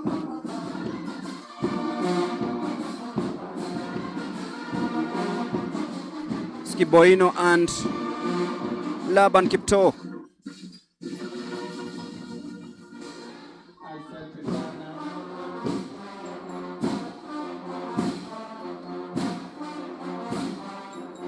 Also watch out for the man from Western, Abraham Kemei.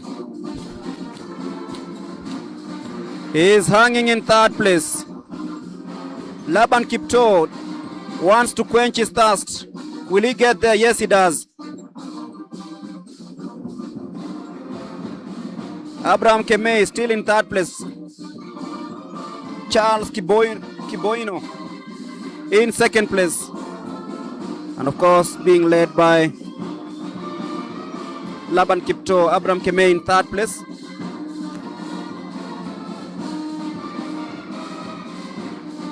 Just over 12 laps to go. And they'll be doing it for around 14 minutes and 42 seconds. It's getting faster. The field is separated, and now you can feel the heat, and you can feel that everyone is lining themselves up for the next attack. So still in that order, Laban Kiptoo, Charles Kiboino, and Abraham Kemei of Western.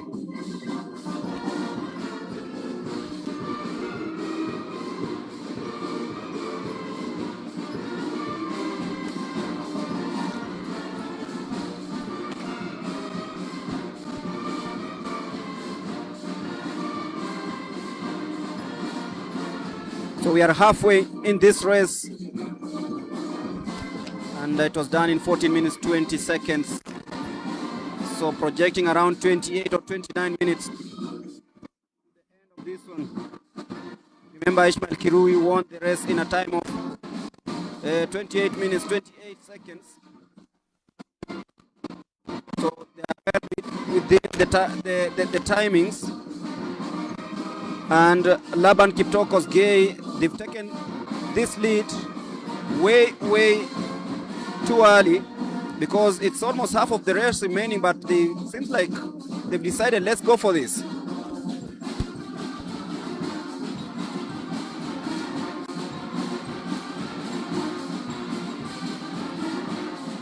There they are, Laban, Charles, and Abraham. Laban Kiptokos Gay.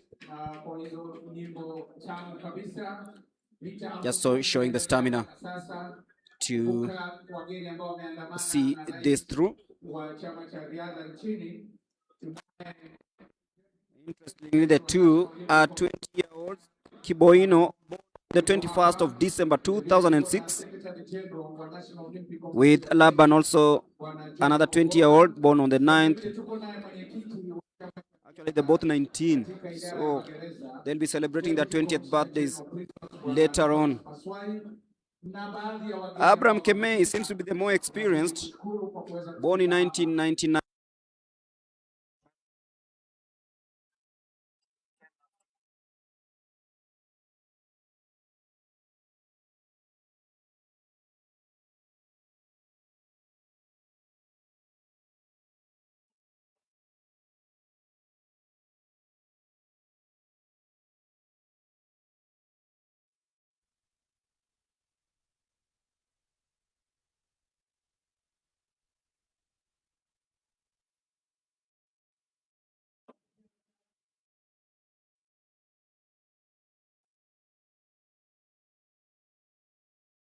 Here, all the technical officials manage the national championship.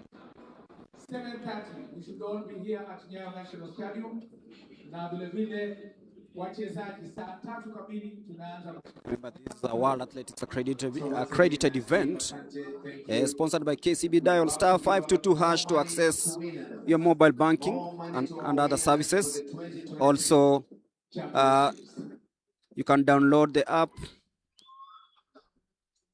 on your iOS or Android KCB mobile app and get served at the comfort of your seat, and of course with the touch of a button. Laban Kiptokos Gay, born on the 9th of June, actually just celebrated his 20th birthday. 19-year-old Charles Kiboino, 21st of December 2006 is when he was born, so he'll be turning 20 later on in the year. But the two youngsters now leading the way, Kiboino and Laban Kipto. Asante sana, upesi. Wafuatao ndio wamefuzu kwa fainali ya mita 200 wanaume. Maxwell Chigiri atakuwa katika ligi ya kwanza wa Nyanza North. So the young man Charles Kiboino now assumes the lead, the 19-year-old, trying to stretch that distance between him and Laban Kipto. 8 laps to go. He is going down the track like he's just started.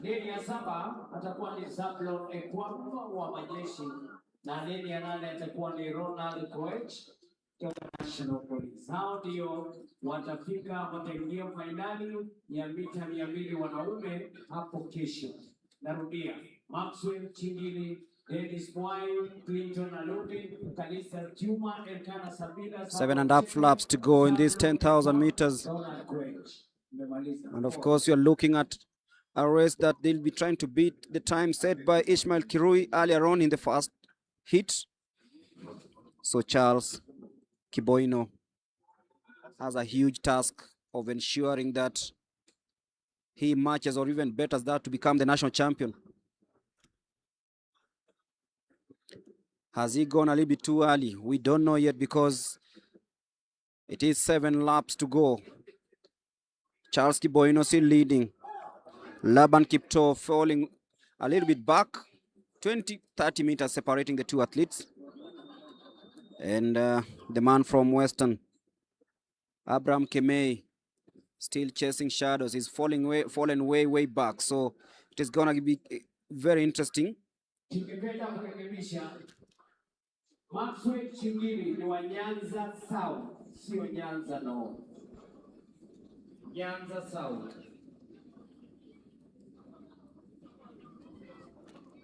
So Charles Boino, the 19-year-old, you can feel that he still got the energy. Seems like he just started the first lap, so it's going to be very interesting to see the time he's going to post as he crosses the finishing line. With just about 6.5 laps to go, that's Kiboino, the 19-year-old from Central Rift. He's left Laban grasping for air and distance. Laban now in second place. He seems not to have a reply to what Charles has posted on him. Just over 6 laps to go. And it is still very tight for third and fourth place. But for position 1 and 2, you can always tell it's going to end that way. Joseph Nzioki still struggling there. He's been lapped by this young man who is running a race of his life here. Officials wote wanatakana hapa for official briefing, na wachezaji saa 3 kamili tutaanza shindano la kwanza. So once again, Steve, thank you.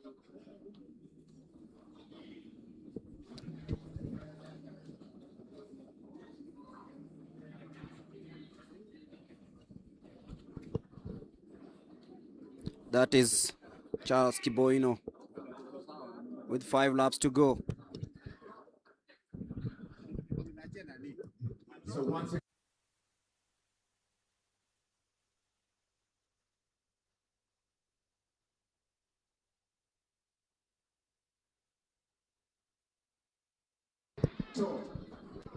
Charles Kiboino. from prisons. He looks fresh, the 19-year-old. 15,000 shillings. The prize is being awarded by He started stretching this distance earlier on, and he knows that he has what it takes to take it all the way. 4.5 laps to go in this 10,000 meters. There he is, the man of the moment. National Police Service. It is his race against time. National Police Service. He knows that he's got everything 20,000. to get this done. The prize giving ceremony of course underway, and Charles Kiboino knows that he has 4 laps to go. 28 minutes 28 seconds is the time posted by Ishmael Kiru in the first one. Edwin Kurgat came in second in that race, but right now it's all about Charles Kiboino. AthleticsKenya AK National. A photograph, ladies and gentlemen, photograph. Who actually decided, this is my race, this is my yard, I'm gonna take it all the way. A good photograph. Very good. He's being cheered on as he has just about 3.5 laps to go before completion of this race. Many years to come. There is Charles Kiboino. Asante. Laban Kipto in a distant second.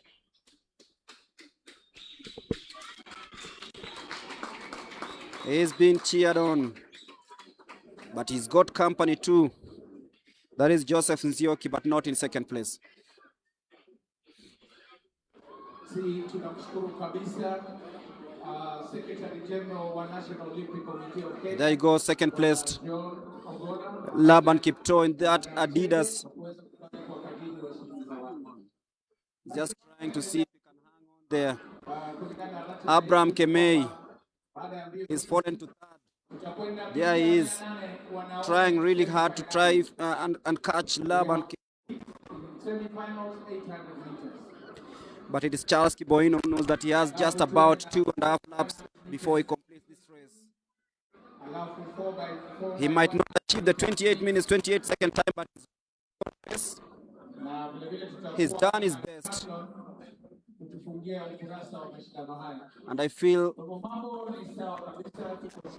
he is the one to decide what time he's going to finish in that.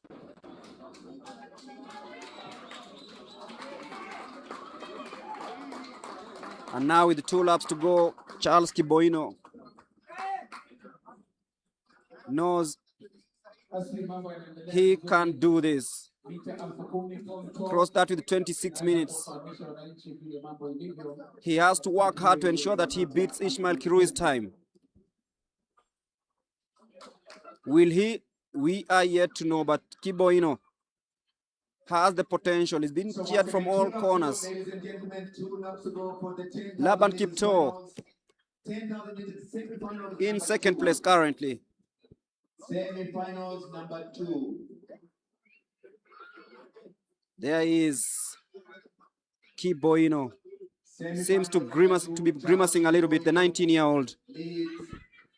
Second semi-finals for 10,000. Remember, after this, we'll be having the 800 meters, and this is proudly sponsored by the Kenya Commercial Bank. KCB's dial *522# to access the mobile services and download the mobile app KCB M-Banking as Kiboino hits the bell at 27 minutes 16 seconds.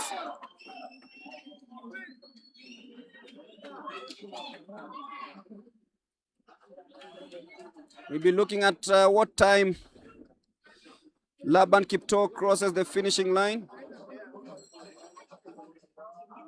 He is way, way back, a distance of around 150 meters.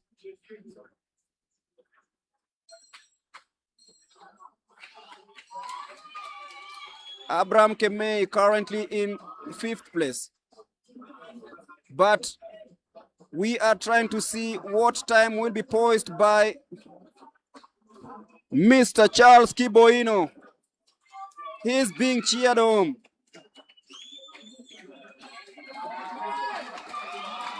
He is coming home as a hero. He wants to beat that time. Charles Kiboino, the 19-year-old. He is being cheered home. Will he be the new champion? Yes, he will. Charles Kiboino beats Ishmael Kirui's time to become the new national champion over the 10,000 meters. What a race this young man at only 19. He has made sure that he becomes the new national champion. And of course, he should be in the plane to Glasgow for the Commonwealth Games. And that means, of course, Ishmael was slower about 7 seconds. That is 28. And I can guess who is in the team. Just guessing. I'm not making the team here, but Kiboino and Ishmael, combine it with Edwin Kurgat, I think that is a team to the Commonwealth Games. But it depends with the final list that we have to wait for the final results. But that was a good race from this gentleman. I need to talk to him to know where he comes from, where he has been training from. But I think, of course, when we were talking to Ishmael earlier, he said that they need to really run faster because qualifying for the World Championships next year, you need to run a lot of 26 minutes in 10,000. I think you saw the qualification marks. So it's getting lower each year, and for those who are going to compete in Beijing next year, they will dig deeper. That means they'll have like just a minute or so to cover, just to be in the standard qualification time.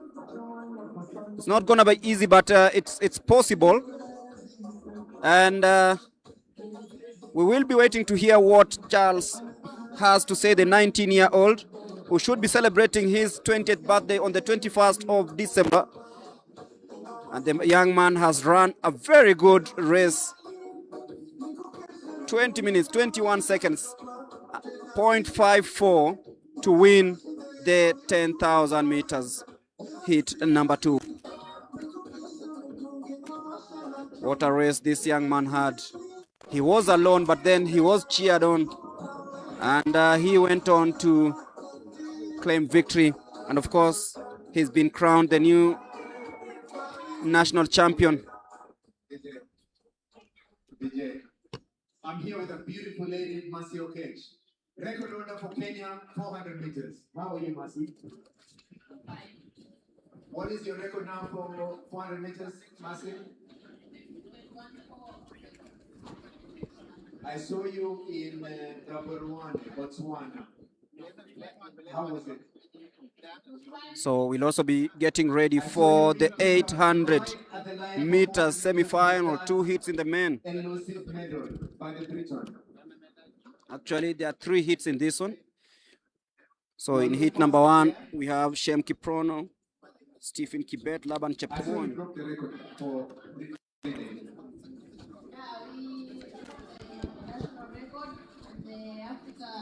We have Kevin Kipkoge, Cornelius Tuwei, William Loshuria, Gibson Kimutai, and Shadrach Kipngetich. That's the lineup for the first hit of this 800 meter semi-final.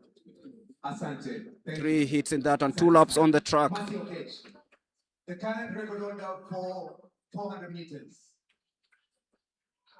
As we very quickly move to the 800 meters, semi-finals. Chepkwony is there, ADF. Chepkwony. Chepkwony.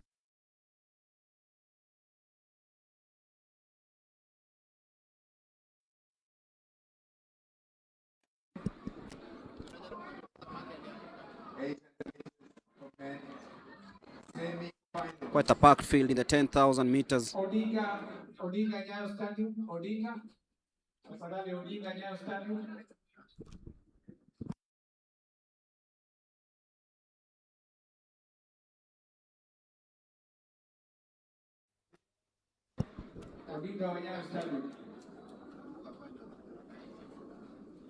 So once again, ladies and gentlemen, we're back on. As we try to see an incident that happened earlier on, Daniel Simiyu Benyo, he was tripped and eventually dropped out of the race. But the 800 meters men's semi-final heat number 1 is just about underway.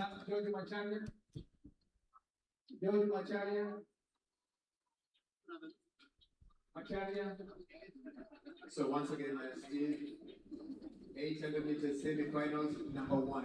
Lane 1. Shem Kiprono. Shem Kiprono of Nyanza South. 2. Stephen Kibet, Western. Stephen Kibet will be starting from lane number 2.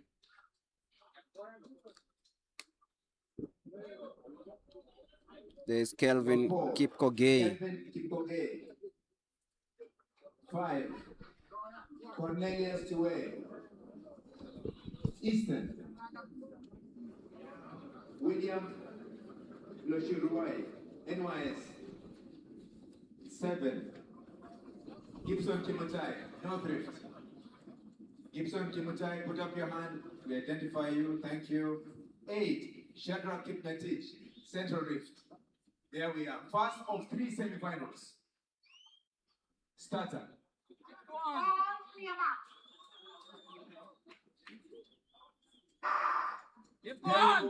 First of 3 semifinals. The first 2 plus 2 fastest losers will be taken. So this is the first heat of the 800 meters semi-final. There are 3 of those coming up. There we go. 2 laps of the track. 800 meters. Laban Chepkwony is there. Laban Chepkwony of KDF, very experienced runner, 30 years of age, with a mark of 1 minute 46.82 coming into this one. 1 and 2 automatic qualification. And he will be trying to see if he makes it to the final. Kelvin Kipkogei of Central Rift. But Laban Chepkwony knows that he has what it takes.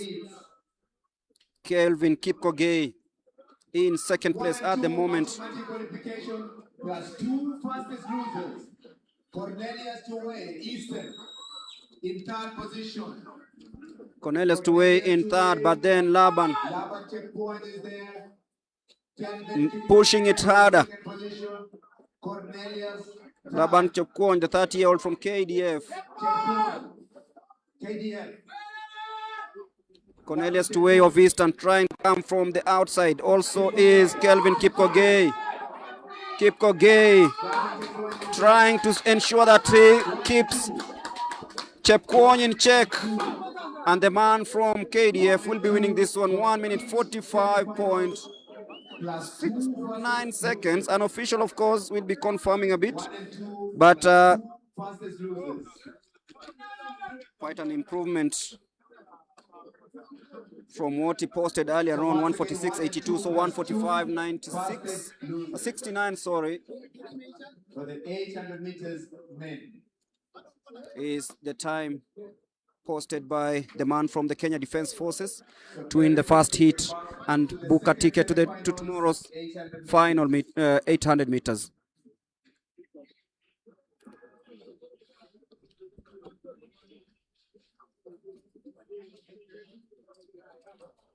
So 2 more hits to go. In hit number 2, Emmanuel Kiplangat Kimosop of the universities born in 2003. Bryvon Kipto, Nicodemus Kirui, Nicholas Kiplagat, Aaron Cheminingwa, Collins Ngetich, Brian Kipto, and Wycliffe Kinyamal.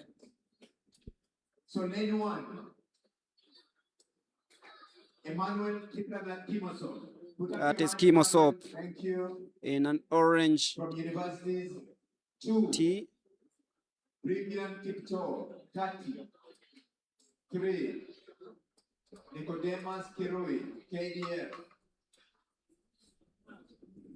Nicholas Kiplagat. As Nicholas Kiplagat. Kebene, KDF, is in lane number 5. Aaron Cheminingwa, 6. From Prisons, that is Aaron Cheminingwa. 7. Collins Kipkoech Ngetich, South Rift. And lastly, we have North Rift. Brian Kipto. So missing is Wycliffe Kinyamal. Kinyamal is there. Current Commonwealth champion, Wycliffe Kinyamal. Yeah, he's there in lane number 8, Wycliffe Kinyamal, the reigning Commonwealth champion. He also wants to be part of the party.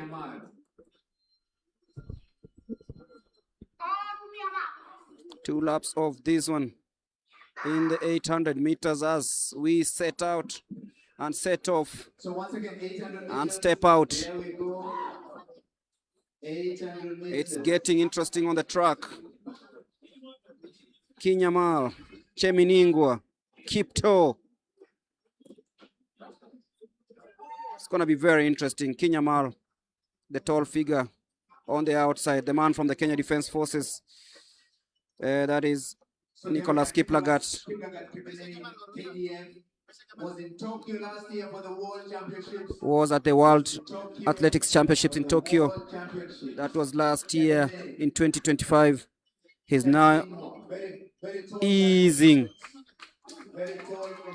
That is Kebene, Cheminingwa, Kinyamal as they hit the bell at 52 minutes 9, 52 seconds 9, 52.9 seconds. Prisons is there. Very tall. Kebene is still holding on. Kinyamal currently in second. In second position. Wycliffe Kinyamal. There he is. Wycliffe Kinyamal. It is Kinyamal and Cheminingwa coming from the outside. Kebene in third place, in second place currently. It's gonna be very tight, this one. That is Brian Kipto trying to come from the outside lane. Kinyamal, Kipto, Kebene, and Brian Kipto will just try and sneak into second. Kinyamal takes it and will be in the final. 147.08. Plus 2 fastest losers. Plus 2 fastest losers. 4 by 100 meters. 4 by 100 meters. Both men and women wapige ripoti quorum haraka iwezekanavyo.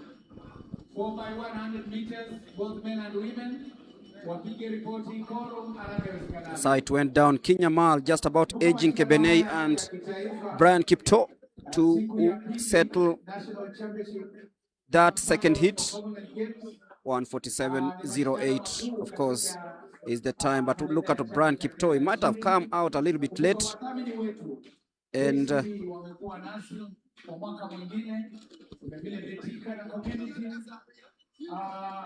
wamekuwa nasi Athletics Kenya ambao ndio waangalizi wa mashindano haya, na kumbuka kwamba mashindano haya ni ya kuchagua timu. So the third and final hit, katika mashindano ya Commonwealth kule Scotland. Abednego Cheruiyot, Hilary Keter, Kelvin Loti, Brian Masai, Silas Kipkorir, Alex Kipngetich Ngeno, Kevin Kimutai, and Larry Marin. Ndio kwa sababu bado vijana wanang'ang'ana. Wale wameingia finali na wakakuja top 8 watapewa zawadi. Kwa mambo ndio hiko. So once again, Steve Asante, the last of 3 semi-finals. Lane 1, Abednego Cheruiyot. 2, Hilary Keter, Kati. 3, Kevin Kimutai Loti, Prisons. 4, Brian Musioka Masai, KWS. 5, Sina Kipkorir, Central Rift. 6, Alex Ngeno Kipngetich, Prisons. Alex Ngeno Kipngetich, put up your hand. Thank you. Kelvin Kimutai, Western. 8, Larry Marine, Southern. There we go.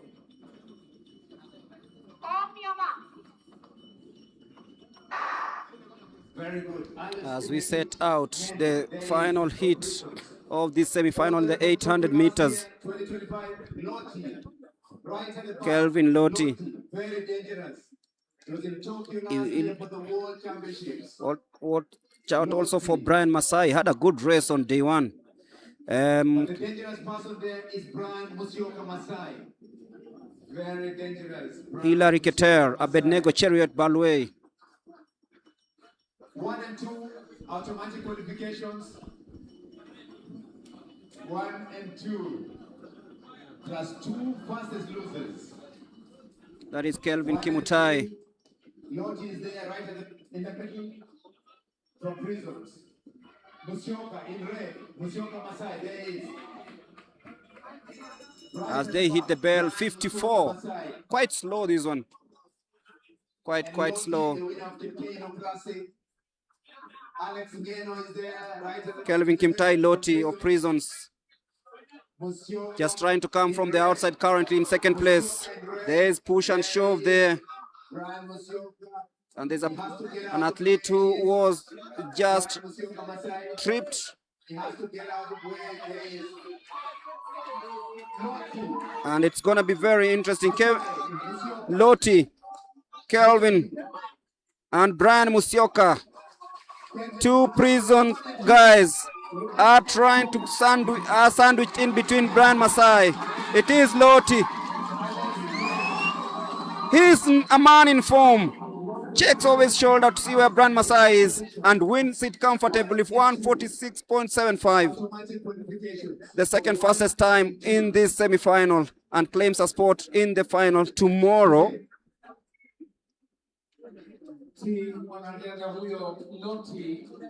Alex Kipngetich Ngeno claimed third place, with Brian Masai claiming second place. Namba 1, 2 anapata tiketi ya kuingia finali. Wale wengine wawili wataamuliwa kulingana na time. And there was an incident down the track. Brand Musyoka just came from the USA to try and qualify for Team Kenya from University in America.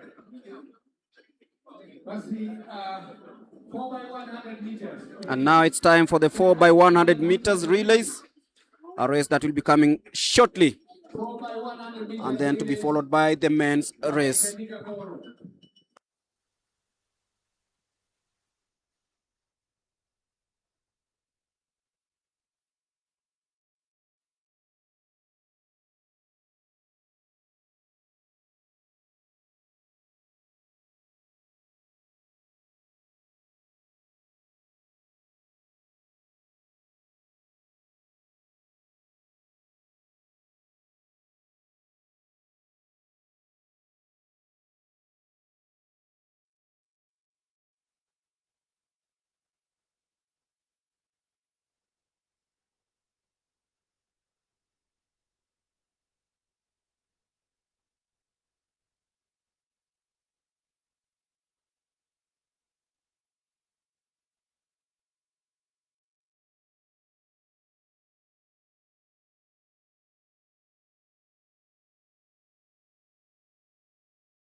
That is the replay of the 800 meters men semi-final 3. As you can see on your screens, it's heel to toe for Loti as he smiles all the way to the finishing line, winning that semi-final in a time of 1:46.74, ahead of Brian Masai from the United States and Ngeno from Kenya Prisons. It's Prisons 1, AK Diaspora 2, Prisons 3. As we shift our gears now to the 4 by 100 meters, both men and women.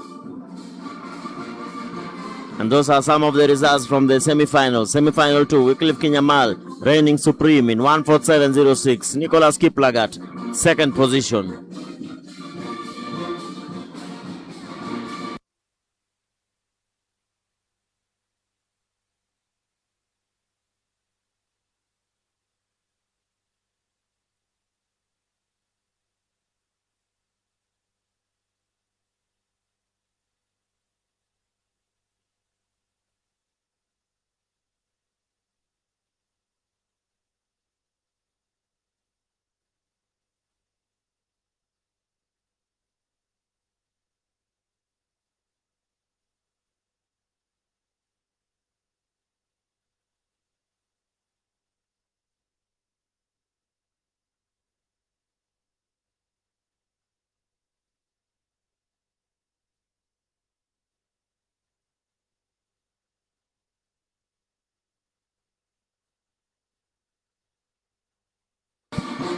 Some of the scenes from the Nyayo National Stadium here in Nairobi. That's the Kenya Prisons Band. Kenya Prisons Band. With a host of musical instruments on the bass, on the saxophone. Getting this live from Nyayo National Stadium. Kenya Prisons Band, one of the best bands we have in the country.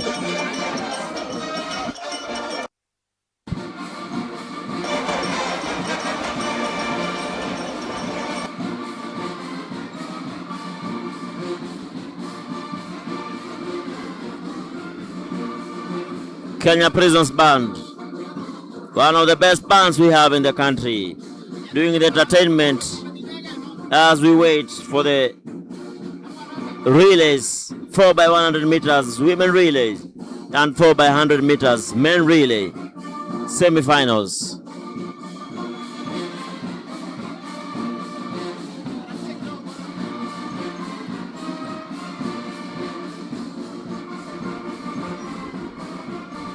Rumba melody is coming down here from Nyayo National Stadium. Kenya Prisons Band entertaining everybody at the stadium. as the weather has dropped to around 17 degrees.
Beautiful scenes here at Nyayo National Stadium.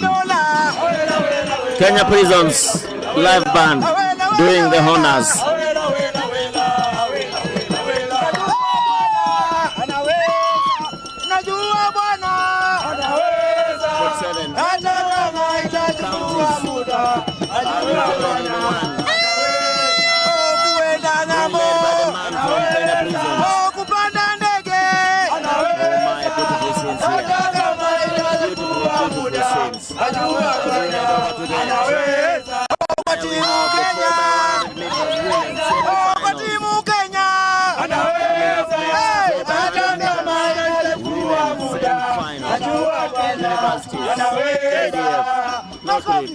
Central and Kati in action for the first semi-final.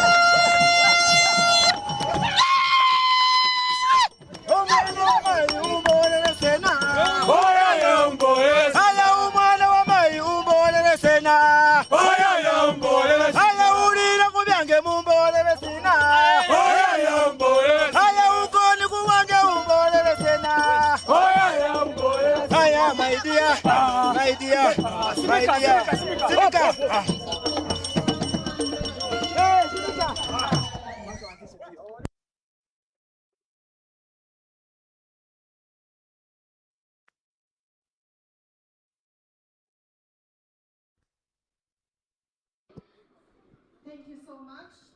Universities in lane number 2. We have universities.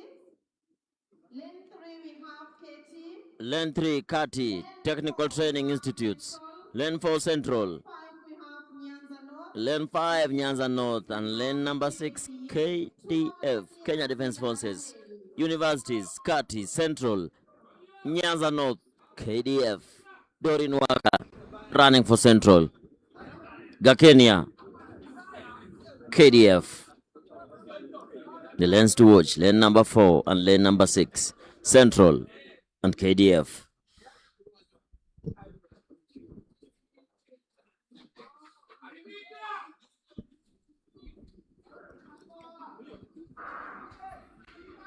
Very good start from the girl from the universities, but Dorin Waka closes in on the athlete from North Rift. Gakenia in the lead for KDF. Gakenia, KDF in the lead. Central being second right now. KDF in the lead.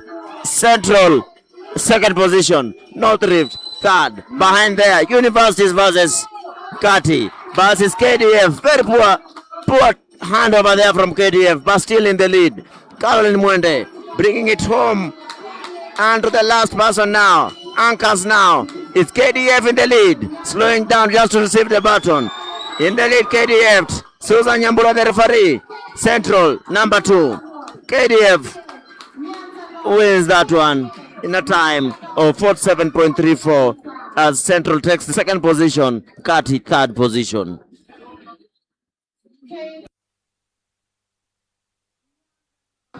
Even with the poor changeovers from the KDF, they still reign supreme. But that one has to change tomorrow if they are going to medal. Kenya Police have a very good squad. Kenya Police, National Police Service have a very good squad. They'll be running in this second semi-final. They have reigned supreme in this event for many years, more than 5 years, back-to-back victories in the 4x100 meters women. Really.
Battle of the Titans. Kenya Prisons versus Kenya Police in this second semi-final.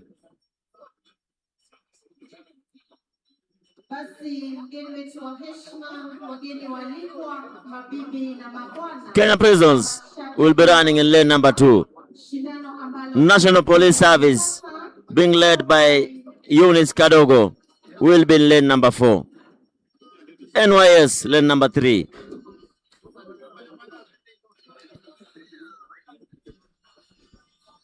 Remember, top 3 qualify automatically to the final.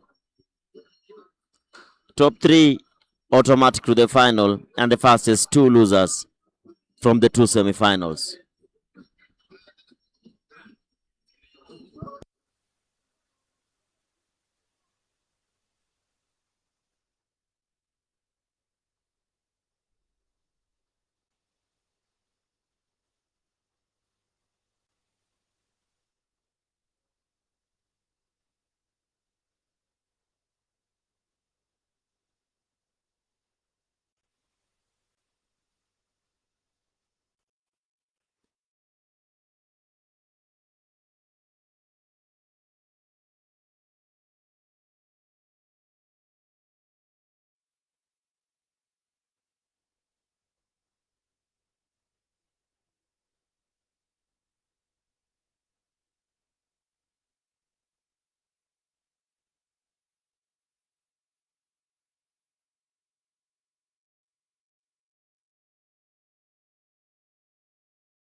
Since coming live from the Nyayo National Stadium, courtesy of Kenya Commercial Bank, KCB, and Athletics Kenya AK. This is the second semi-final of the women 4x100 meters. We're in lane number 2, led by Brenda Masisa from Kenya Prisons. Lane number 3, NYS. Lane number 4, Eunice Kadogo leading the Kenya Police. Let's see, 4 by 100 relays, 4 by 100 relays, semi-final 2. Lane 2 we have Prisons, NYS, National Police Service, Lane 5 we have North Rift, Lane 6 we have Nyanza South, Lane 7 we have Southern in lane number 7. Team win.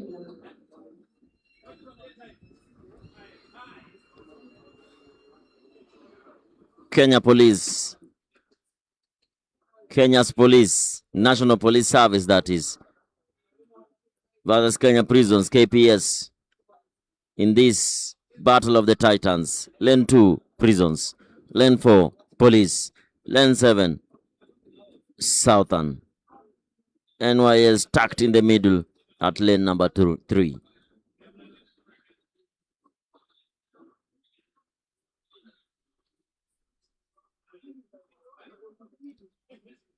Prisons, NYS, Police. Brenda Masisa just going past the NYS athlete, but Eunice Kadogo have a very good exchange there at the backstretch. It is Police versus Prisons. Wafula closes in on the Kenya Police athlete. It's Prisons now in the lead. Yvonne Masisa for Kenya Prisons. Prisons in the lead. Prisons, Police. Prisons in the lead. Esther Bagari being given the baton in top. That's Esther Bagari. Is Prisons winning this one, taking hold of this particular semi-final in 45.80. Prisons reign supreme. Prisons reign supreme. KPS beat the NPS. Kenya Prison Service beating the National Police Service. As we move over to the men's semi-finals. 100 meters men. Semi-finals.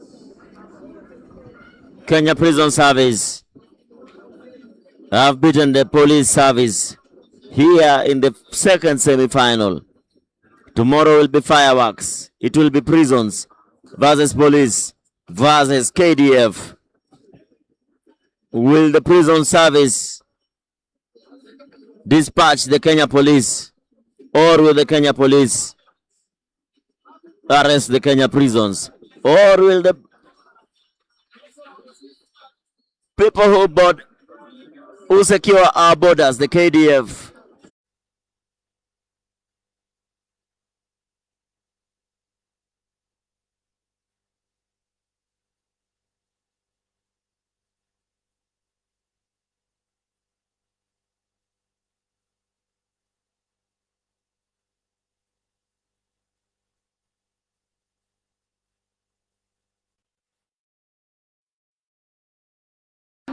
this is one of the races where you blink and you find it finished. Prisons winning this one. Central second, Kati third.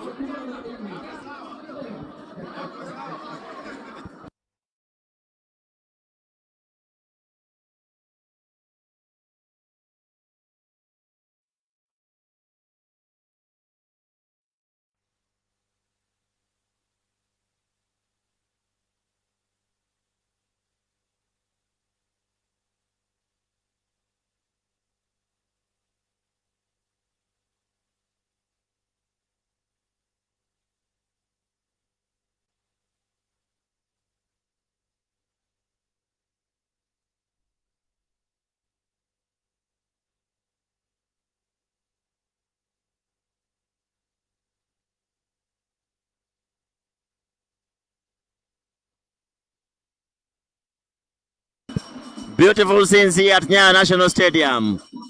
4 by 100 meters relay for the men. Second semi-final. It's Southern being led by Kimeu, lane number 2. Coast, lane number 3. Lane number 4, National Police Service. Lane number 5, Nyanza.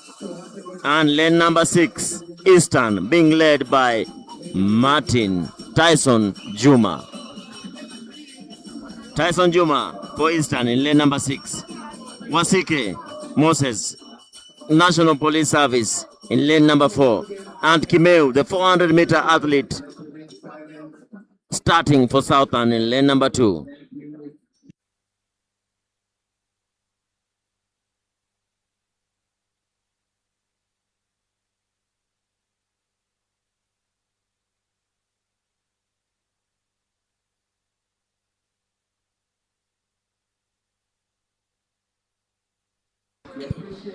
Marco Tieno of Eastern watching this as he prepares mentally for tomorrow's final. Remember, it will be a battle between Ferdinand Omanyala versus Meshak Babu versus Mark Otieno Odhiambo.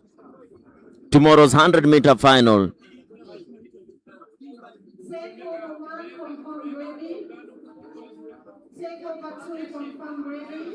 Otieno watching this relay from the sidelines. Yeah, and hoping that Eastern team will deliver this team in the final tomorrow, where I will be anchoring the team, maybe anchoring, but we don't know. Maybe he could start, maybe he could run the backstretch. We never know where we'll run, but focus for Marco Tieno is tomorrow's final, where I'll be battling out with Meshak Babu, Ferdinand Omanyala, among other athletes.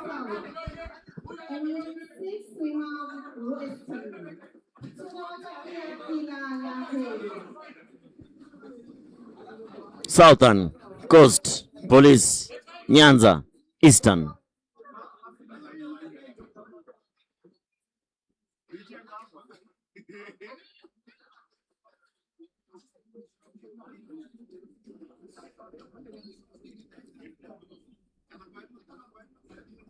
Wasike leading the men from the Kenya Police. Tyson Juma for Eastern. Kimeu for Southern.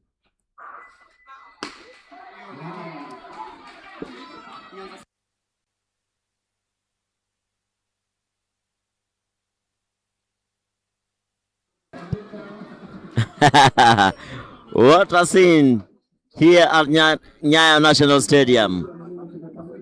Is it a red card or will it be a red card? Only 2 cards are known here. Is it a green start? Is it a green card for a faulty start or is it a red card for a false start? Who will be the casualty in this one? Who will be the casualty in this one? And it's a red card for the lane number 5. It's a red card. Oh my goodness. 4 teams now left in this one. Southern, Coast, Police, and Eastern.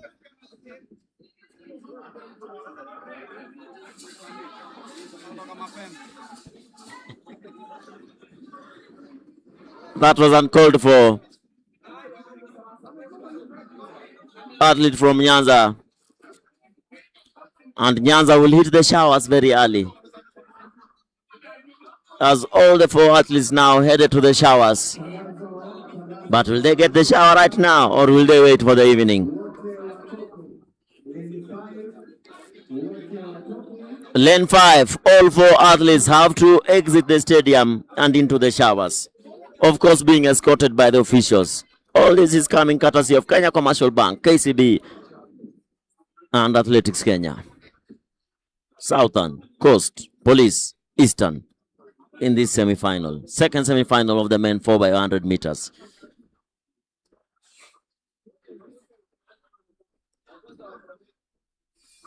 Very good start from Tyson Juma as he stumbles, and it's Wasike leading the charge for Kenya Police. Tyson Juma. Eastern. Police. Eastern in the lead. Police in second position. Eastern in the lead. And Simani takes on the curve. Is Eastern still in the lead? Police second. Eastern and Police. Who is going to win this particular one? And it's Brown Mutara there for Eastern with the baton. Richie Mzandu for Kenya Police. Eastern versus Police. Police in the lead. Eastern in second position. Police, Eastern.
The reigning defending champions, Kenya Defence Forces, being led by Justin Isaboke, will be running in this one in lane number 5.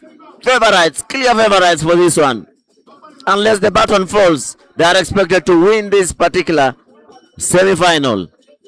KDF being led by Justin Isaboke from lane number 5. Lane number 6, Nairobi, led by Dennis Shikanga. Lane number 4, NYS.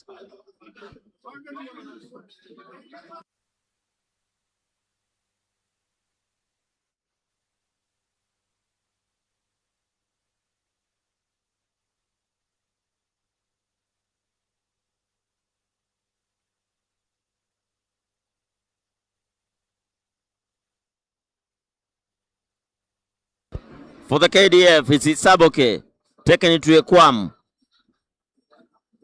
taking it to Meshak Babu, and finally Steve Onyango. What a powerful team. This is like the national team. Only Omanyala is missing in this one, but of course Omanyala running for Kenya Police.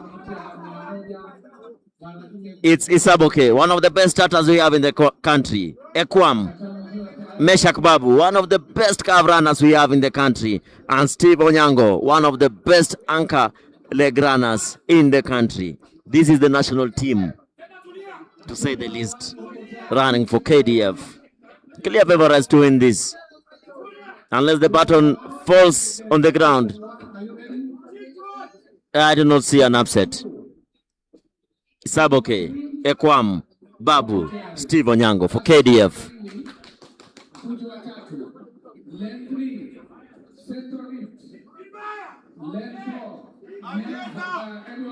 Central Lift, NYS, KDF, Nairobi, Nyanza North in lane number 8.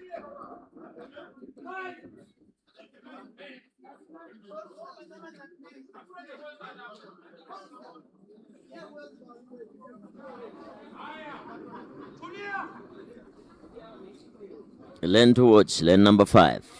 Kenya Defence Forces, the reigning national champions in the 4x100 meters. There we have it. Very good start from Isaboke as he closes in so nicely on Shikanga. And it's Ekwam with the baton. Ekwam, KDF, clear favorites.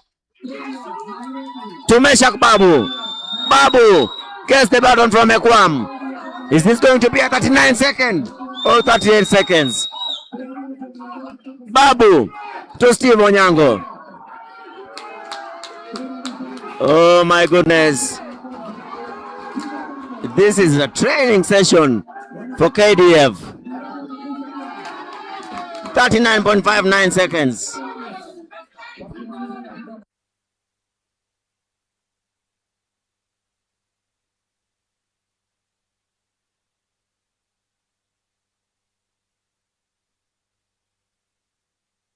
What a race we have here. Stephen Onyango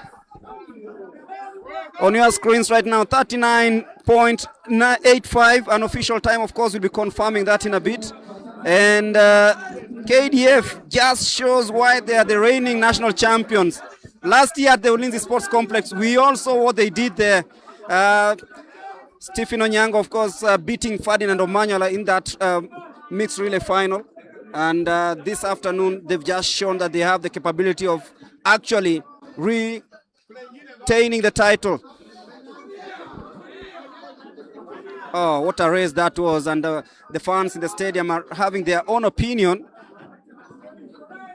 Saying it, Nimbaya. That signals the end of the 4x100 meters. The relays. And we'll be shifting focus to the 1,500 meters decathlon. Remember, coming up next is the 4x400. This is another race that we'll be keeping an eye on.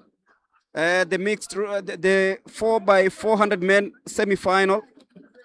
And lastly, the 4x100 mixed semi-finals.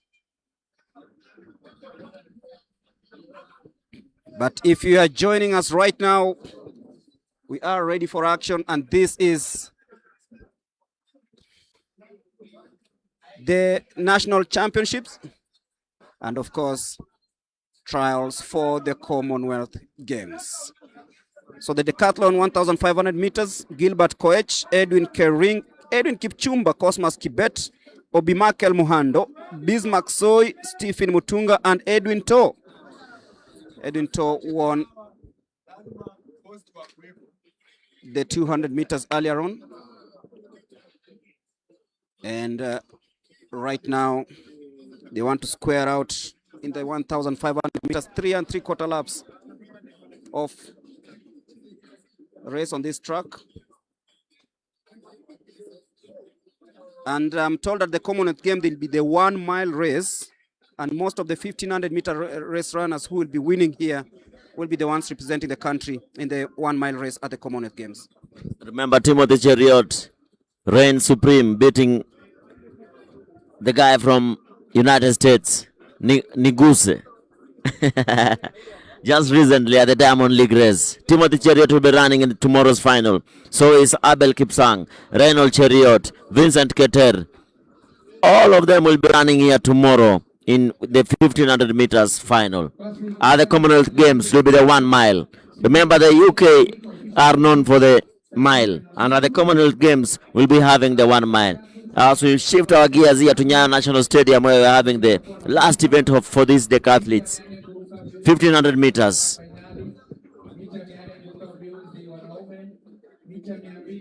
Tomorrow's action starts right here at Nyayo National Stadium, courtesy of Kenya Commercial Bank and Athletics Kenya, from 11 a.m. in the morning. I'm being informed it's 9 a.m. and not 11 a.m. Greg, what changed? It was supposed to be 11 a.m. It's an official announcement that was made just about an hour ago. The team meeting will be at 7:30, but not 9.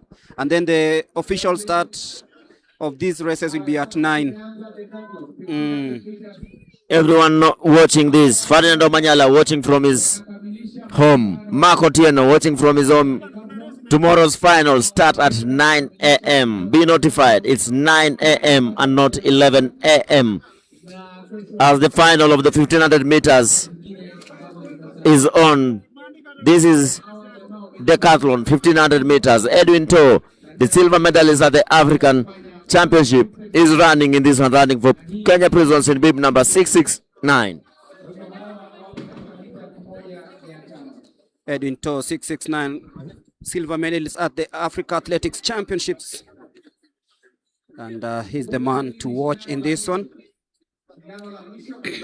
Representing national prisons, Kenya Prisons. They are having very leggy moments. You know, they participated in multiple events. So this is a phase whereby it's all about the endurance. And you can feel that all of them are feeling that lactic acid. Edwin To in third, but Edwin Kering of KDF is the one leading this one. Also watch out for Cosmas Kibet, is currently in second in this 1,500 meters.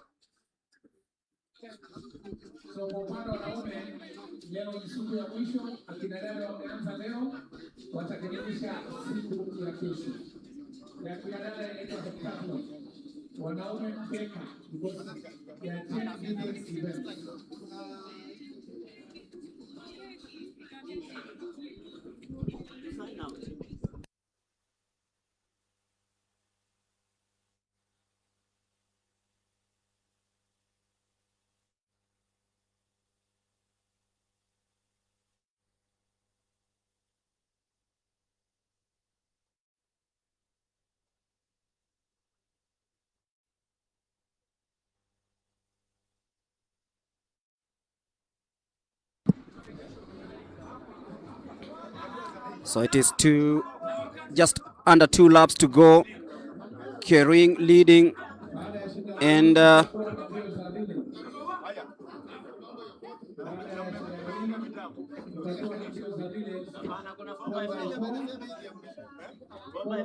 Cosmas Kibet in second place currently.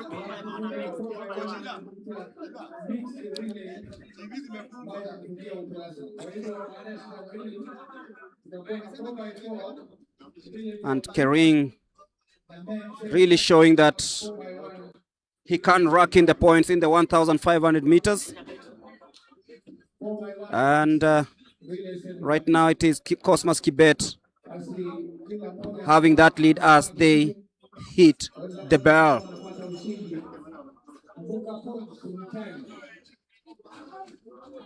Edwin Toh currently in fourth place. They look really tired. How many events are this in the decathlon? 10 events for the decathlon. This is the last event. Remember, they take part in they run this in 2 days. Day 1, 5 events. Day 2, another 5 events. Can only imagine doing 5 events in 1 day and still racking the points. Edwin Toh did that at the Senior African Athletics Championships. And right now, Edwin Kering knows that he can rack in some points in this 1,500 meters as he takes that bend towards the last 100 meters on the home straight. Edwin Kering coming to finish this decathlon race as the winner of the 1,500 meters, 4 minutes, 13.97 seconds. With Cosmas Kibet coming in second. The other KDF man, Bismarck Soy, will settle for third.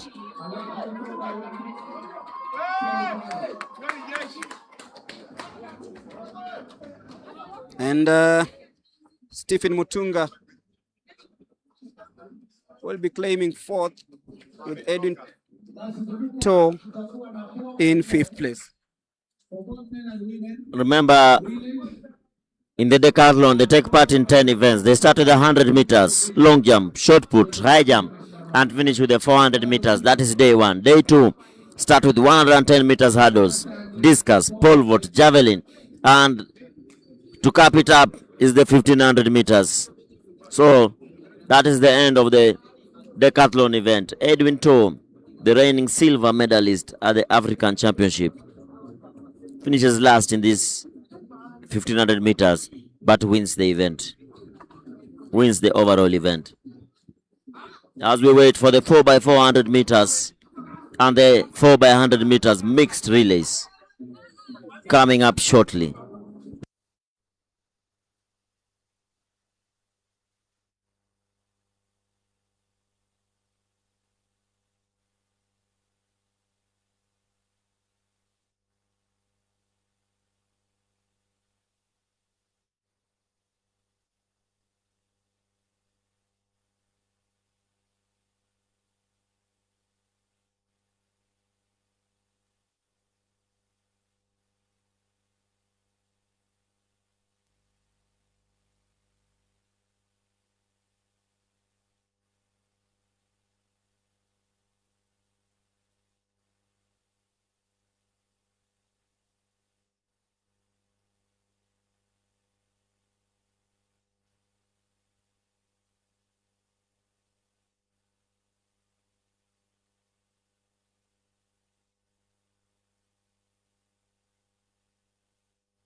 Those are the results from the 1500 meters decathlon men. Edwin Kering KDF reigns supreme in 4:13.96. Cosmas Kibet North Rift second. Bismarck Soy third. Obe Mikael Muhando Western fourth. And Edwin Toh in that position. But Edwin Toh comes out with a victory in the decathlon. And on the screens, men's 4x400 meters relay.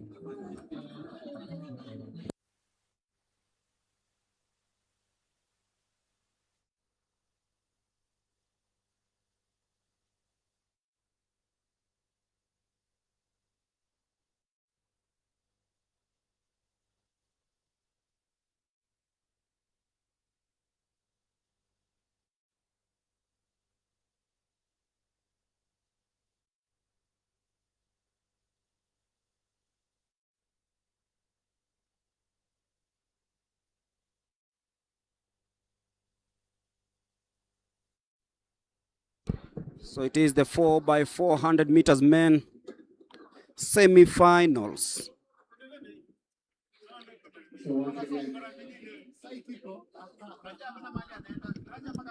And we are ready. It is the penultimate event of the day.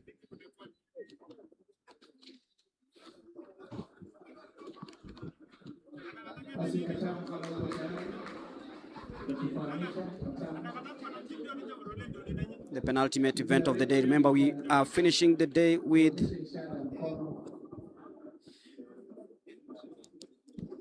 the mixed 4x100 meters. Kwenye leni ya pili ni timu ya kati, leni ya tatu Prisons, leni ya nne Police, leni ya tano Nairobi, leni ya sita Central Rift na leni ya saba NYS. Tunawatakia kila la heri kwenye shindano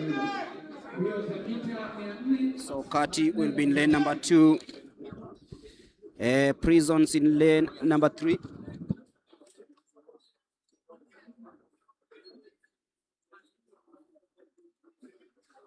Then we'll have Police in lane number 4, Nairobi in lane number 5, Central in lane number 6, and NYS in lane number 7.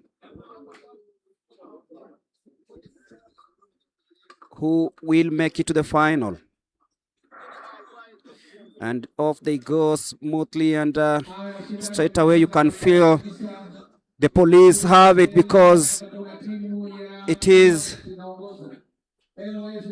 Police currently navigating through that. NYS struggling a little bit on the outside lane. That is lane number 7.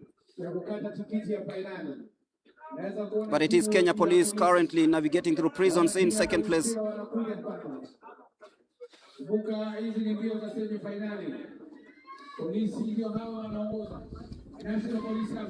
And it is Police and Nairobi currently.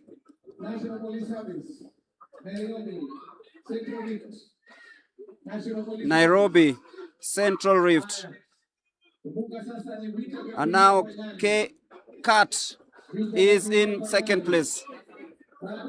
But Police extending that lead hugely, but Kati are in second place. Nairobi trying to respond. Prison struggling a little bit in this one.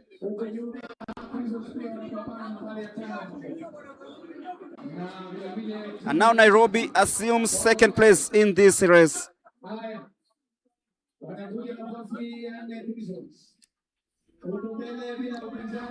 And it is Police, Nairobi, Kati.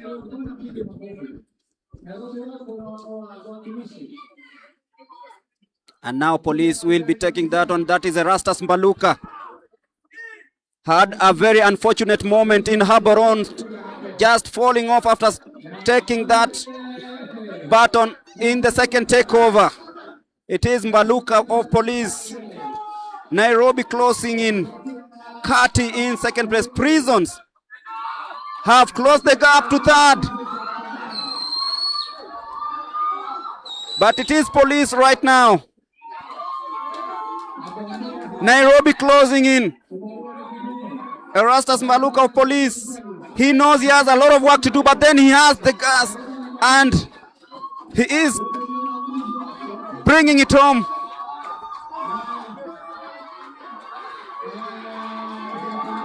And it is Police versus Nairobi. Cat in number 3, Prisons in number 4. It will be a battle between Kati and Prisons for number 3.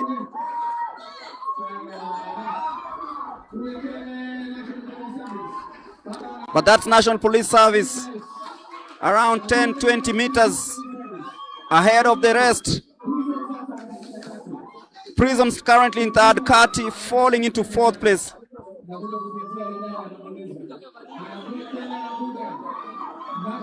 It is National Police Service who will be taking this home. Nairobi will be coming in second place. And Kati versus Prisons is the battle for third. But here it's 3 minutes, 8.43 seconds. Nairobi finishing second, and Prisons will finish in third place. What a race. What a way to end that on National Police Service, ensuring that they just had, they saw the job done.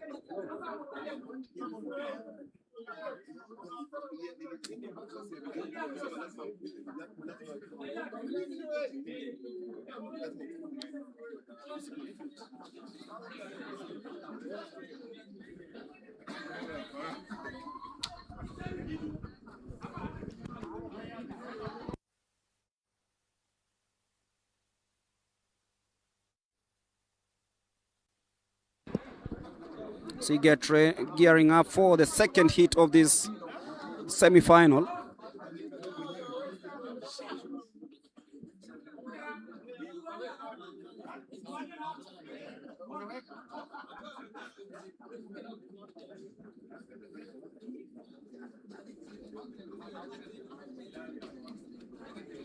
Waiting for the teams to take their positions. Police winning that first semi-final.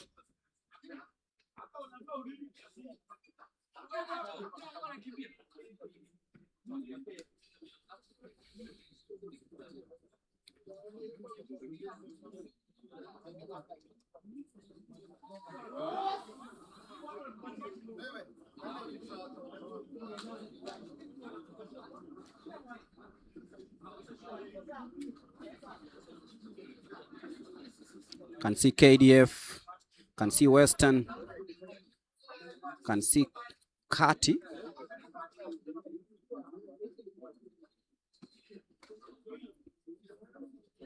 We're giving you the lineups in a bit. The 4x400 meters semi-final heat number 2.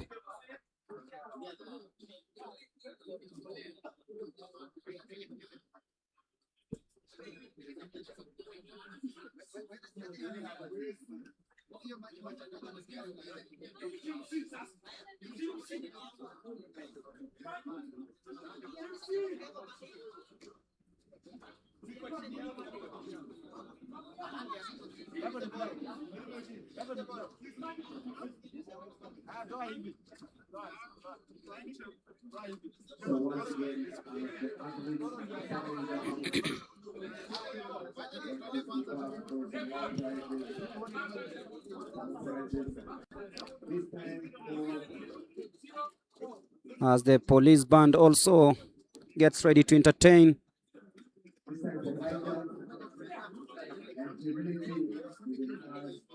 In a few moments, we'll be having the second heat of the 4x400 meters.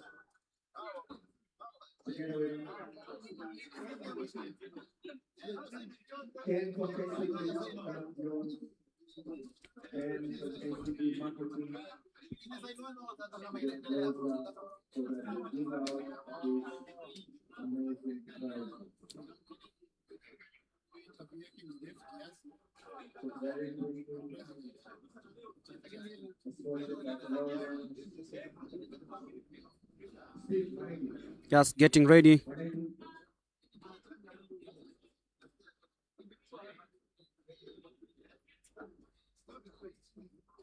The stage is already set.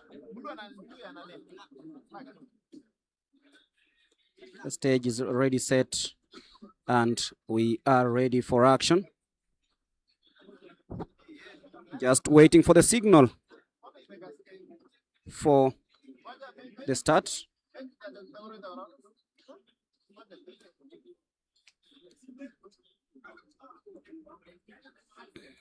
Basi wananchi watukufu, semifinali ya pili kwa upande wa wanaume. Lane 2 Western Commonwealth. Lane 3 KDF. Lane 4 Southern. Lane 6 University. Lane 5 University. Lane 6 Nyanza North. Lane 7 Nyanza South. Tunawatakia kila la heri kwenye shindano hilo.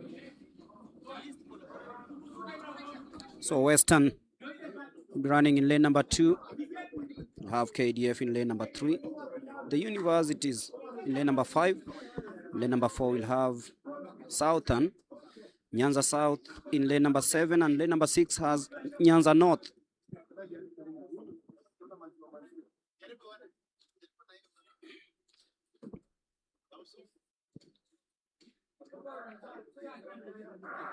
And off they go smoothly. Good start there by Nyanza North. Nyanza South also doing well. The university is also trying so hard to ensure that they stay within touching distance. But it's all about KDF. What do they have here? And KDF now occupying second place. Nyanza South in first place as they take that bend. You can feel tired leg there, but Nyanza South in the lead currently. And the first takeover is for KDF 1, Nyanza South 2, and the universities 3. So it's KDF, Nyanza South, universities in third, Southern now taking that third position. But it is KDF who are leading the way, stretching that lead as they occupy that inside lane.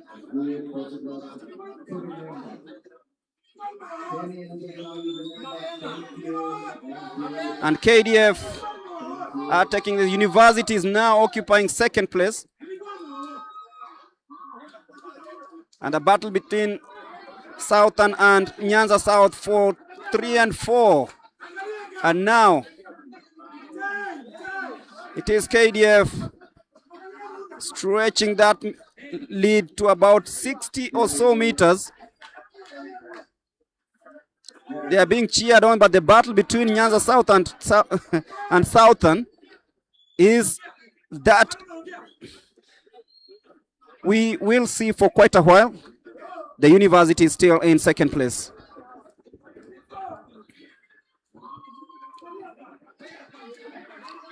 Interesting. KDF, universities, Southern, South Nyanza. Nyanza North still struggling way back. And KDF will be taking this one comfortably in the lead. The universities in second place.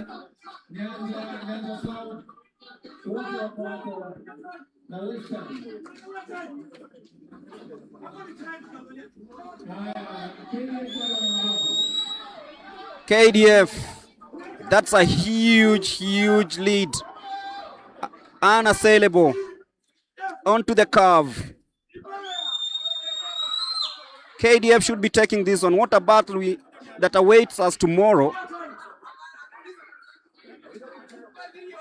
And KDF will be taking this one. The battle between second and third is between Southern and the universities. Shoulder to shoulder. Southern just about getting that work done. South Nyanza will finish in fourth place. Western in fifth and Nyanza North in sixth place.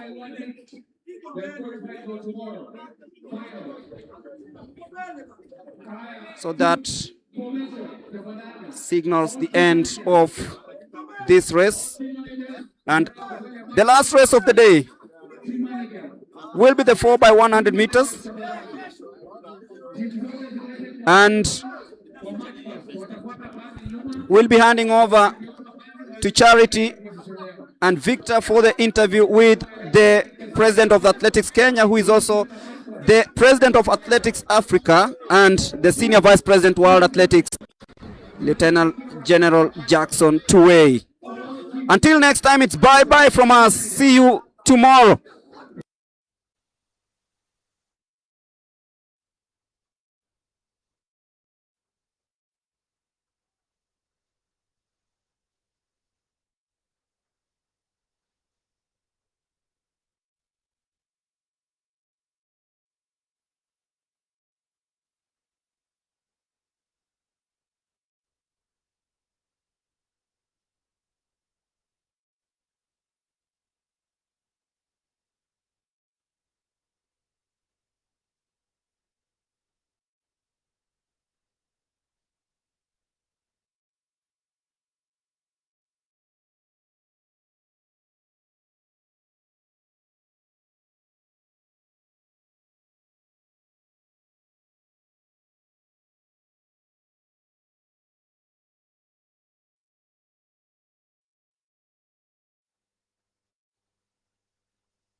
How do you feel about the talent that you've seen being showcased here?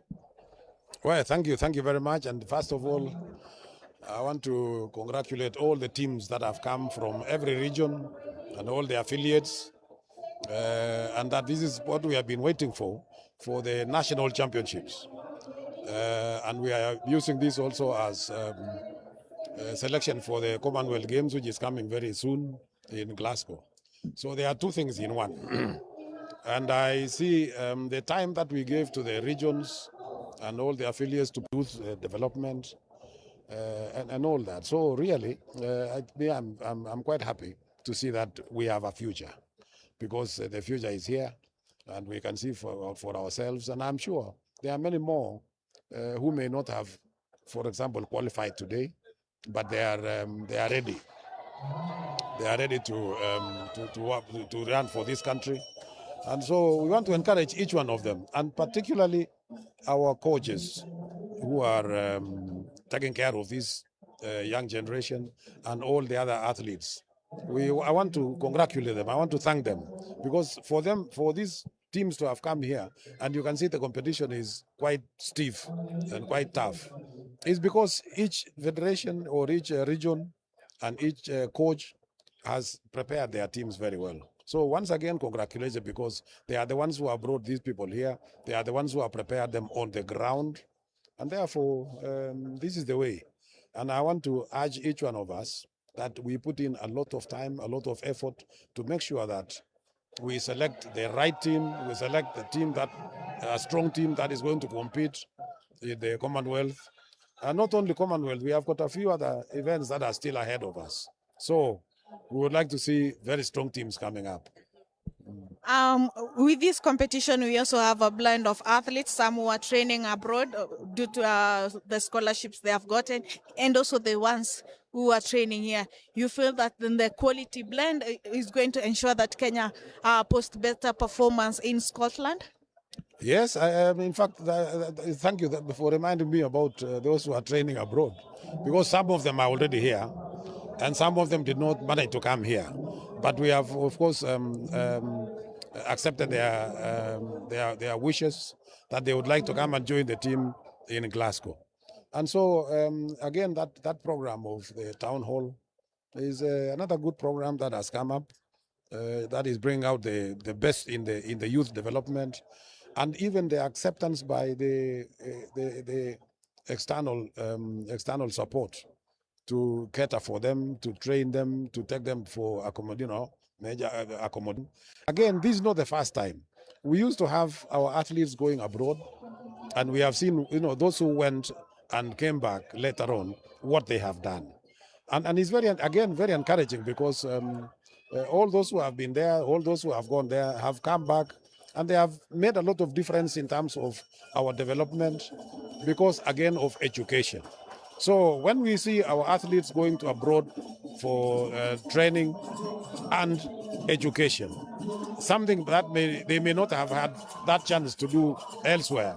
So we want to congratulate them, first of all, for doing that, and we want to welcome them back home, because they have not forgotten where they came from. They are going to run for Kenya, and again, we will be there together, and we hope for the best. You're also the biggest ambassador for fighting to sustain our environment. What would you like to encourage the people who also are earth champions? Well, let me tell you, environment issues are real, and if anybody is still doubting that there's no problem or something like that, it is real. And I would like to advise all of us that let us take this thing very seriously. Let us look at the temperatures that are changing every now and then. I now hear a lot of people in the countryside. Others are saying, "Oh, there's no rain. We don't see any. We don't see anything, like rain coming to." And therefore, it's important that we realize it is real. And for that reason, let us all plant trees, and not only plant. Let us plant and make them grow, because it makes a lot of difference in terms of the air quality, for example, in terms of attracting the rain, and in terms of using the wood for other work and other works and so on. So this thing is not. I know a lot of people have not